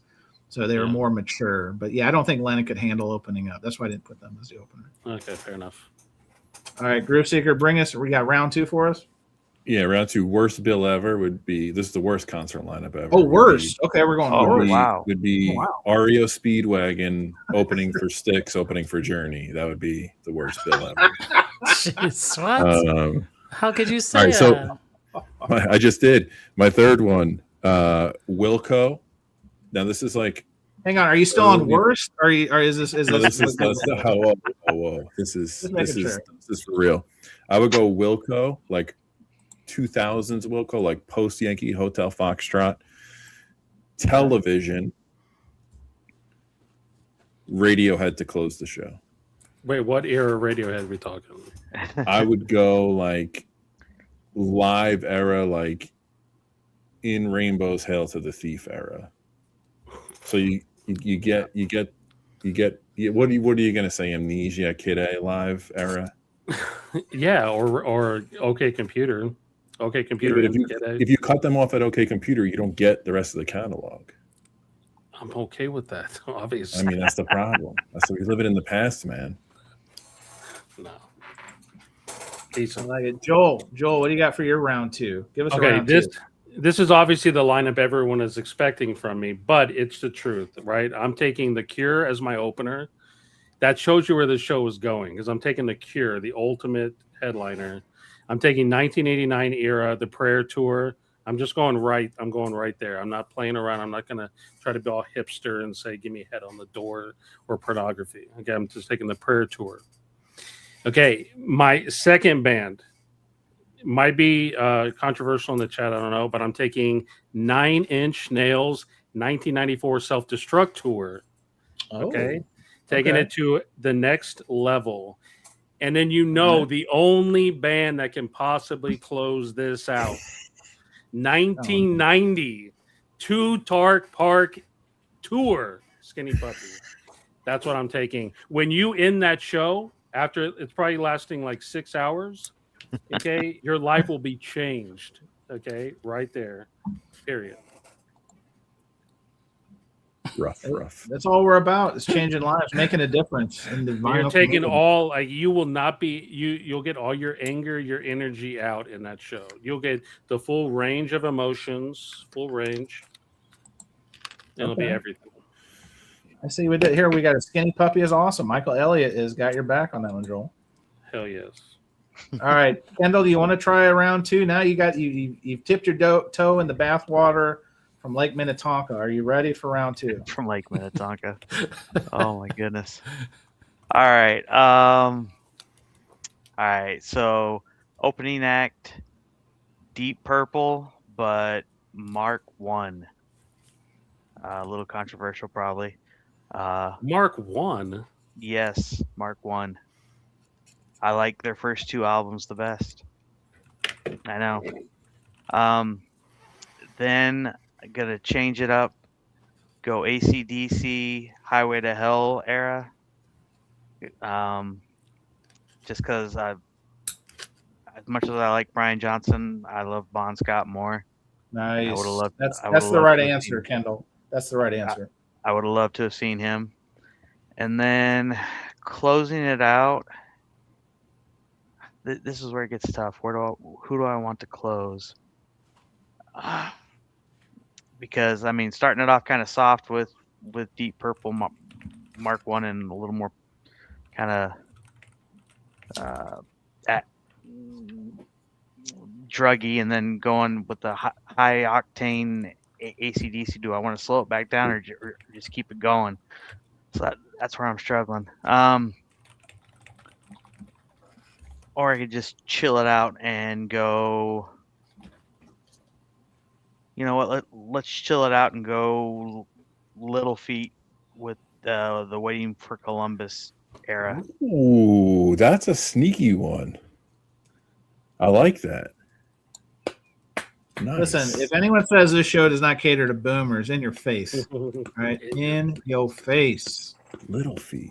Jason Rojas is the king of the boomers. Yeah.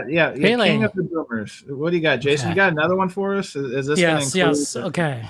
This is what I would imagine. We would have the opener Baja Men who let the dogs out. We would let them just give them plenty of time. You know what I'm saying? Only if tag team can share the stage with them. Can we get tag? Then after that, we would have. Okay, this is most people wouldn't know this, but we would have EPMD play Strictly Business, the full album. Wow. Don't let it up. You know what I'm saying? So they would be the middle. It'd be so great. And who could follow that up? We would do a repeat of Coachella 2012, Dre, Snoop, and Hologram Tupac. We got to put that. Oh my God. Hologram Tupac. Do you own that EPMD record? Yeah. Come on. Oh my God. I have so much more respect for you than I did an hour ago. Oh, jeez. Wow. Come on. All right. Love it. So for my next pass, I actually did this one on the fly. I have one more. I did 3, but Chris inspired me when he did the worst.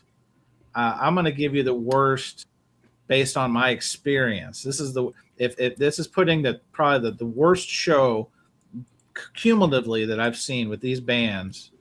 And I'm sorry, it's going to hurt some feelings. So get ready to get lost in your feelings. The opener would be Buck Cherry from 2022. Oof.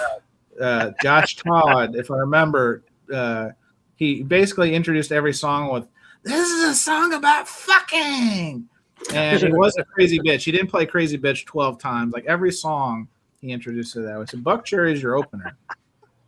So then, and this one's going to hurt a lot of feelings. The National. I saw the National once, and we left after 4 songs. It was it literally was putting me to sleep. It literally was geez. falling asleep watching the National perform. And then, guys, I'm sorry, I'm probably going to lose some friends on this one. 2019, I had the fortune or misfortune of seeing legendary Neil Young at the Bottle Rocks Festival in California, and it was by far. And I was, let's call it 20 feet from the stage. Like, we were ready. I was ready to see Neil, and I was right there. We waited. We did the old trick where we basically started setting up shop the band before, and then once everyone thinned out, we were there. I was 20 feet from the stage, and after every song, it got progressively worse, and we kept moving back. I've never been to a show where I've been that close and then moved back so then we could just get out and beat traffic. So, yes. The worst of concerts of my life rolled into one right there. Now, this is a crazy. Al says the Buckcherry singer Josh Todd was his neighbor in L.A. Did he have the back tattoo? He does have an amazing full. I think it's the Jack of Clubs or Jack of Spades tattooed on his back. He's a skinny folk. He's a skinny guy. But anyway, wow, this is an interesting lineup. Dane Johnson says, "Let's do it." Opener psychedelic horseshit. The mid would be Sharon as Karen, and the closer is that Angine de Potrine situation. Okay. Oh, Michael Elliott says, how do I get on this panel? For the low price of $19.95 a month, you too can support a child in hunger. Can you show Stunty's comment? This is hilarious. Stunty says, Neil saw you before you saw him, and that fucked everything. Probably. We made eye contact. It's like weird. No, the one before. That's just awful. Come on now. Hang on. Stunty throwing it down. He says, I love how most of us here are completely bypassing the meeting girls part of gigs with their choices. Jason is so macho that no woman stands a chance with this bill. Jason, how do you respond to this? All right, for Stunty, we're going to have the Lilith Fair reunion, okay? We're going to have, who's going to open the show? Jewel? Why not? Jewel. Just like hit you hard, right? Who will save your soul, Stunty? Who's going to save your soul? Then a full set by Lauryn Hill if she actually shows up, okay? The show falls apart. She was on time when I saw her. Put respect on her name. She was less than 15 minutes late when I saw her. It was amazing. Right. What would happen was she'd be 2-3 songs in, quit, walk out. And then we would end for Stunty's favorite, Sarah McLachlan. Okay. Man. Joel, what should she do? Full album, Fumbling Towards Ecstasy, or what's the one after it? Well, I saw her play Fumbling Towards Ecstasy all the way through, and it was great. But the album that came out, Surfacing. Yeah. Wow. Roberto Carlos says Don Cherry is better than Eagle Eye Cherry, which is better. I can't argue with that, Roberto. Wow, that comparison. I do have one more lineup. Yeah, all right. One more too. Yeah, let's do one more pass. Kendall, I'll start with you on this one. Give us one more. All right. So opening now, this one's going to be a lot more laid back. So it's probably going to be pretty boring, and I'll probably get made fun of. But opening act is Chris Isaak. Second act is Simon and Garfunkel before they split up. Okay. And final act is the great William Joel right after he did his album River of Dreams. Kendall, I applaud those choices, and you know why? Because I interviewed Amanda Schutzman recently on the podcast. I heard what she said, and I almost turned off the interview. I'm sorry. Yes, I couldn't believe it. This native New Yorker, and Amanda is going to join us for Surface Noise one of these days. When Arnaldo gets back, Amanda's going to join us. And listen to the interview on Mount Community Podcast. The video comes out Sunday. Cheap plug. But yes, as a Long Island native, she said she cannot stand Billy Joel, and I almost had to stop the interview right there. Fortunately, we were right at the end, and she had such a great showing beforehand that it redeemed. We were able to. But yeah, as Kendall said, William Joel, like his friends call him William. I don't know why everyone calls him Billy, but anyway, Rusiger, you're raising your hand like a good Catholic. Well, I have one strike against me for my Led Zeppelin question that no one could answer. So that's off to the side. Strike two is I agree with Amanda wholeheartedly. Oh, Jeez. oh no, Chris. I don't know how to respond to this in real time. Yes, Grasshopper, right? Attila. We did talk about Attila. Listen to the interview. Is wide ranging and. Why does no one talk about the hassles?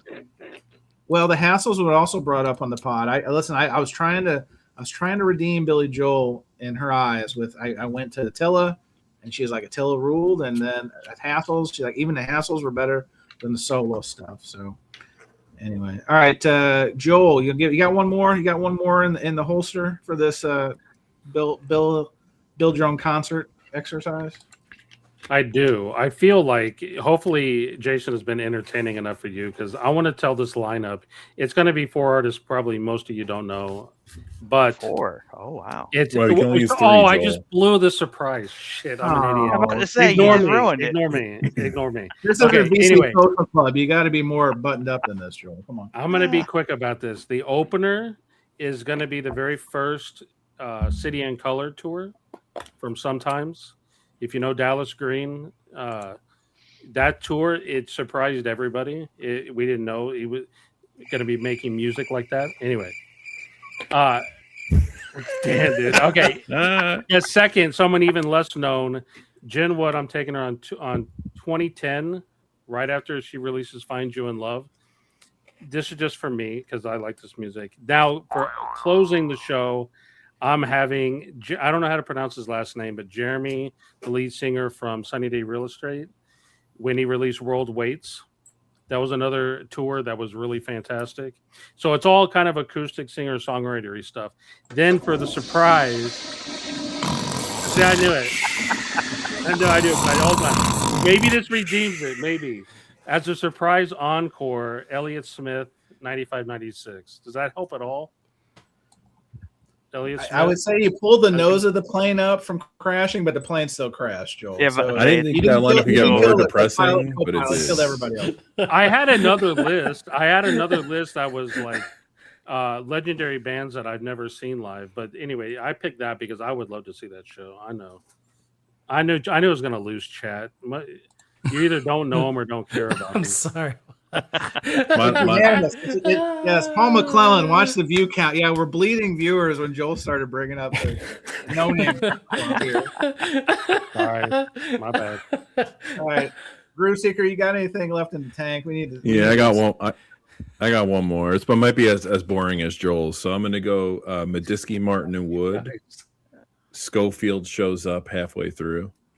This one's for Grasshopper, Canada's Finest, Bad, Bad, Not Good in the second slot, and then close the show with Prince.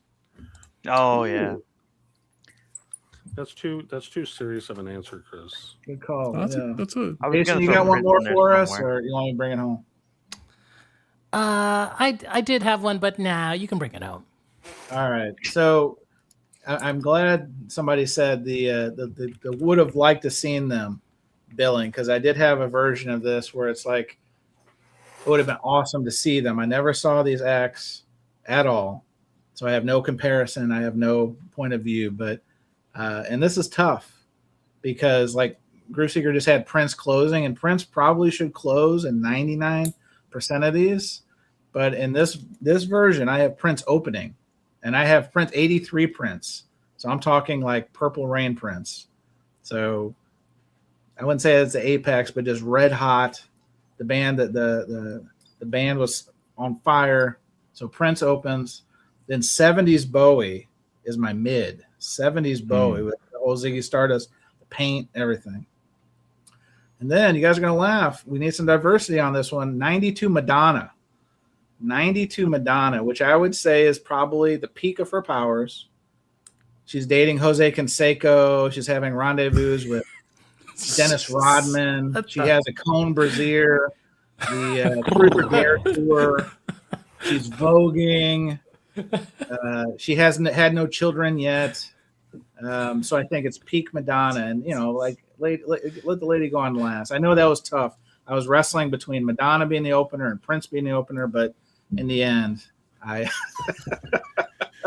The problem is that Prince wouldn't show up. I knew Chance was secretly gay. Busted. Yep. Stunty got me. The beard was the tell. That's the only tell, Stunty? Come on. There's so many. Anyway. What a treat. What a treat. Well, good. I think that was a good exercise. Maybe that's one we'll keep in the vault because I think we could always continue to refine I could that. definitely do more.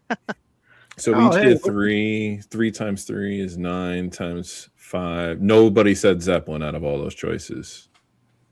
That's Well, that's because there hasn't been an audiophile version of the recordings, Chris. I think once that happens, it's going to shake up everything. It's going to shake up everything. Oh, I'm sorry. Too much information. I'm sorry, Chris. I'm losing them all. Hey, real quick. We have a few minutes. I wanted to ask the panel something real quick. So the new Jack White album came out. Ooh. Right? Mm-hmm. Limited edition Ice Blue. So this apparently was the one that they were giving out at the listening parties. I did not go to the listening party. I believe Good Charlotte is what they're calling this one. Good Charlotte, is it? Blue Charlotte? Anyway. So I picked one up at my local last weekend, and I put it on. And I was expecting, because I watched some of these VC videos about it, and they were talking about quality control. And obviously, we've talked about third man quality control is a little sus sometimes. Fortunately, I opened it, I put it on my turntable flat, so I didn't have any kind of warpage. But I did experience a little bit of the rough edges, so I'm a little curious what kind of machines are having doing the cutting. But I got to be honest with you, it sounds like poo-poo. What do you mean? Well, I heard some of the teaser songs beforehand, and I'm especially thinking of how excellent No Name was. And I think these songs are good songs, but it sounds compressed to me. Like I would expect this to have more life. And here's the tell for me is when I put it on, I always keep my receiver on at about the same, loudness level. I put this on, I had to turn it up, and I didn't just have to turn it up. I had to turn it way up to be able to feel the rock coming from the recording. So maybe that was artist intent. I doubt it. Wait a minute, Concert Buddy. Who mastered that record? Was it Kevin Gray? I don't know. I think it was Wendell Gray from the Wire. I think it was the actor Wendell Gray, because it was, I don't know what I will give him credit. It's a $26 record. $25 for the black one, $26 for the blue one. But I was kind of disappointed. So did anyone else pick up that recording? I probably am a man on an island on that one. No, I will get it, but I just haven't gotten it yet. Well, I'm waiting for, hopefully the UHQR corrects some of this, because I think that Jeez, get out of here. Did you put it in the humdinger? Maybe there's just a bunch of I clean no, I don't do the humdinger. I'm not special. I have the gritter. It's a foreign machine. It's a foreign machine. You just asked me on cleaning products? Are you kidding me? I did. Elliot Cruz was supposed. Elliot Cruz, where are you? We're going to talk cleaning for a second. No, I always saw all my records into the gritter, new or used, or new to me, and it was a shame. I appreciate keeping the price point low. I appreciate supporting small pressing plants, and I appreciate the musicianship. Man, what a Has there been a lot of videos about this? I haven't paid attention to any. I've seen a couple. I've seen a couple prod channels you guys aren't familiar with. There's a guy in Canada. I'm so bad at names. Hang on. Did somebody just rip one? Or was that somebody's chair? Okay. Maybe I just heard something. It sounded like a juicy fart, and I thought maybe it was what's that? Maybe it was that Jack White album. Right. Is that how it sounds like? The Jack White record? Did you stream it at all? Well, the first two singles, like God and the Garden of Eden or whatever, that one, he released like two of the lead singles a couple months ago. So I kind of had a vibe on what it was going to be. And it's fine. It's fine. I mean, the album's fine. I haven't streamed it all the way through. I have not listened to it on Streamer all the way through. But just from an execution of how the record sounds, it sounds good enough. But you would think, as much pride as they put on the product there, that this one should have just jumped out of my speakers, and it just didn't. That's strange. So maybe it's just the blue one. I don't know. But every I've seen 2 or 3 videos on it, and we all got the same one. and it all kind of stuck. Because at the listening party, this is how they get you, Rojas. You go to the listening party, which I didn't go to, but I still got the tchotchkes. Is you get the Frozen Charlotte insert that looks like something you'd see on the your airplane. What's going on here? Yeah, I know, but that's where we are in the hobby. Is that I had a choice between the black record or for $1 more, the blue one with the airplane card. And you know me, I'm rich, so I paid extra $1 for the airplane card. I don't think there's some money. I'm a little concerned that this badge has gone to your head. Oh no! Offline. Are you saying that they can potentially revoke my seasoned audiophile? Well, I don't know. I don't know. And if did you email Third Man and so they can respond and tell you it's part of the vinyl experience? Hold up here. I don't think the color is going to have anything to do with the mastering of the record, though, because if you're talking about it sounding compressed, that's got nothing to do with the actual color of the record. That's got to do with the mastering. So I don't think that's got anything to do with it. I mean, Alan always says the black vinyl sounds like ass too. So we have that kind of Alan. You know what I'm talking about? It does not. It doesn't play well. So all right. So I know we want to wrap up, but my question is like, you think it doesn't sound good, which that's fine, but there's nothing to compare it to. So, and this is not meant to be facetious. Is it the artist's intent that it sounds compressed? Compressed. Like, I don't know. So, Jason, are you sharing this because there's like 40 different versions of this? No. I want you to go to the reviews. This is the reviews of it. Oh, hang on. On the ice blue? Yeah, hang on. No. Just go down. You wouldn't even have to see that. Just go down. Go to the master release. Let me make this there it is. Look. I mean, this is it. Because, the Hoffman forums would never review this. So right here, like first review on the 16th, sound of the LP is disappointing, very dull and muddy. I have all this hi-fi gear. Oh, it's a Macintosh Man. Yes, Macintosh Man. Okay. Are there tubes in that line? Oh, yeah. There you go. By the way, I'll have a tube amp sooner or later. This guy. So then the next one, Jason. Yeah. So Thor and says, yes, a bit lo-fi, but turn up the volume and it's a real rocker. So exactly what I'm talking about. Now, is that a prerequisite? They should put that on the hype sticker. Once you turn this up, good. Right. Thor and is like the boomer. He can't hear anything. He turns it all the way up to feel something. Turn it up to 11. Right. You're supposed to hear it, not like let it like rush over you like that Maxwell ad. Come on now. Sure. Now we've got a couple reviews talking about the aesthetics. Zelko says the coolest color of them. He got the blue and black smoke version. Sounds great in that garage Jack White way. Okay, well if you like, you need to reply. Are you listening to that record in your garage? Adding something. Excuse me, Zelko. Do you work for the tracking angle? I have to ask. Right. Oh, man. Guys, the guy who cut the lacquer and the mastering engineer, he literally has 3 credits to his name on Discogs. Oh no! Jeez. He did on this monumental. He did a CD in 2012. He did a release for Third Man Records in 2021, and then this. Unless he's this under person was a former parolee, is what you're telling me, and the Third Man is giving him the assignment. So we're gonna call him for those Led Zeppelin audiophile records, right? Noon tomorrow, Jason. Noon tomorrow. Tomorrow we'll find out that he did the album that's being. Now, Jason, this is a good one. Robber Soul reviewed the TMR exclusive, so that's if you're part of their club. 5 stars for the flat, noise-free blue vinyl. Nothing special sound-wise, though. A bit of a lo-fi affair in similarity to No Name. Disappointing minimalist packaging as well. At least it's priced at retail that way. So ended on an optimistic note. Right.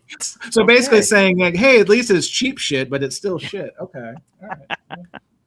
Fair enough. Well, it sounded like everyone's having the same experience. It's nice and flat, but other than that, you're not getting anything out. Well, if you need something to open like the mail, you can use the edges of the record because, again, they cut it very hastily, I believe is the word.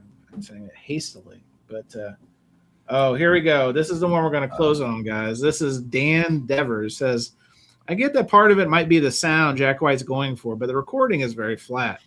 I have a half decent setup, but the music sounds like it's coming out of a knackered little speaker. Again, it could be the garage rock thing he's potentially doing, but a bit of separation between the instruments wouldn't go amiss, especially when the album is the same type of bluesy guitar rock all the way through. Also, I like that he does what he does with seemingly no compromises, but I would prefer another experimental venture like Boarding House Reach on his next outing. So we're taking requests. The past few years has been very guitar-y. Guitar-y, is that a verb? The cover's cool though. Didn't know I was going to be getting the Charlatan version, but it looks good. Well, Dan, you did it. You know what he's describing, right? He's describing the first 4 Led Zeppelin records. I knew that was Yikes. What a way to close. Thank you for answering my question. Man, yikes. It all comes back to Led Zeppelin. Well, boys, another show that inspired some, aggravated others, and surely set the vinyl community on fire. That's what we do. That's what we do. So we get the big guests, the big sayings, the big conversation pieces. Thank you to the chat for taking part in our another attempt at humor and vinyl hijinks. I want to thank Joel and Kendall for joining us this go around. We're trying our best to fill the enormous shoes of Arnaldo, but we're doing what we can. We're doing what we can. But he should be back, I don't know, a couple of weeks. I don't think he's gone for the rest of the year, but we'll find out. But as Stunty said, I'm holding it down. Well, Stunty also confirmed again in chat that I am definitely not in his will anymore. I'm so sorry to hear that. That's terrible. Joel, I'm sorry to hear that. Hang on. Arnold Schwarzenegger is here. He has something to say, Joel, to that. Hang on. Because I'm a stud. I'm ballsy. I don't take no shit from anyone. I don't have to find a hideout place like you. Yes, Stunty. Joel doesn't have to find a hideout place like you. So up yours, Stunty. Anyway, thanks for joining us. We'll do it again next week. And until then, spin your records. And if you get this Jack White, now you know what you're in for. So you're welcome. Catch you next time.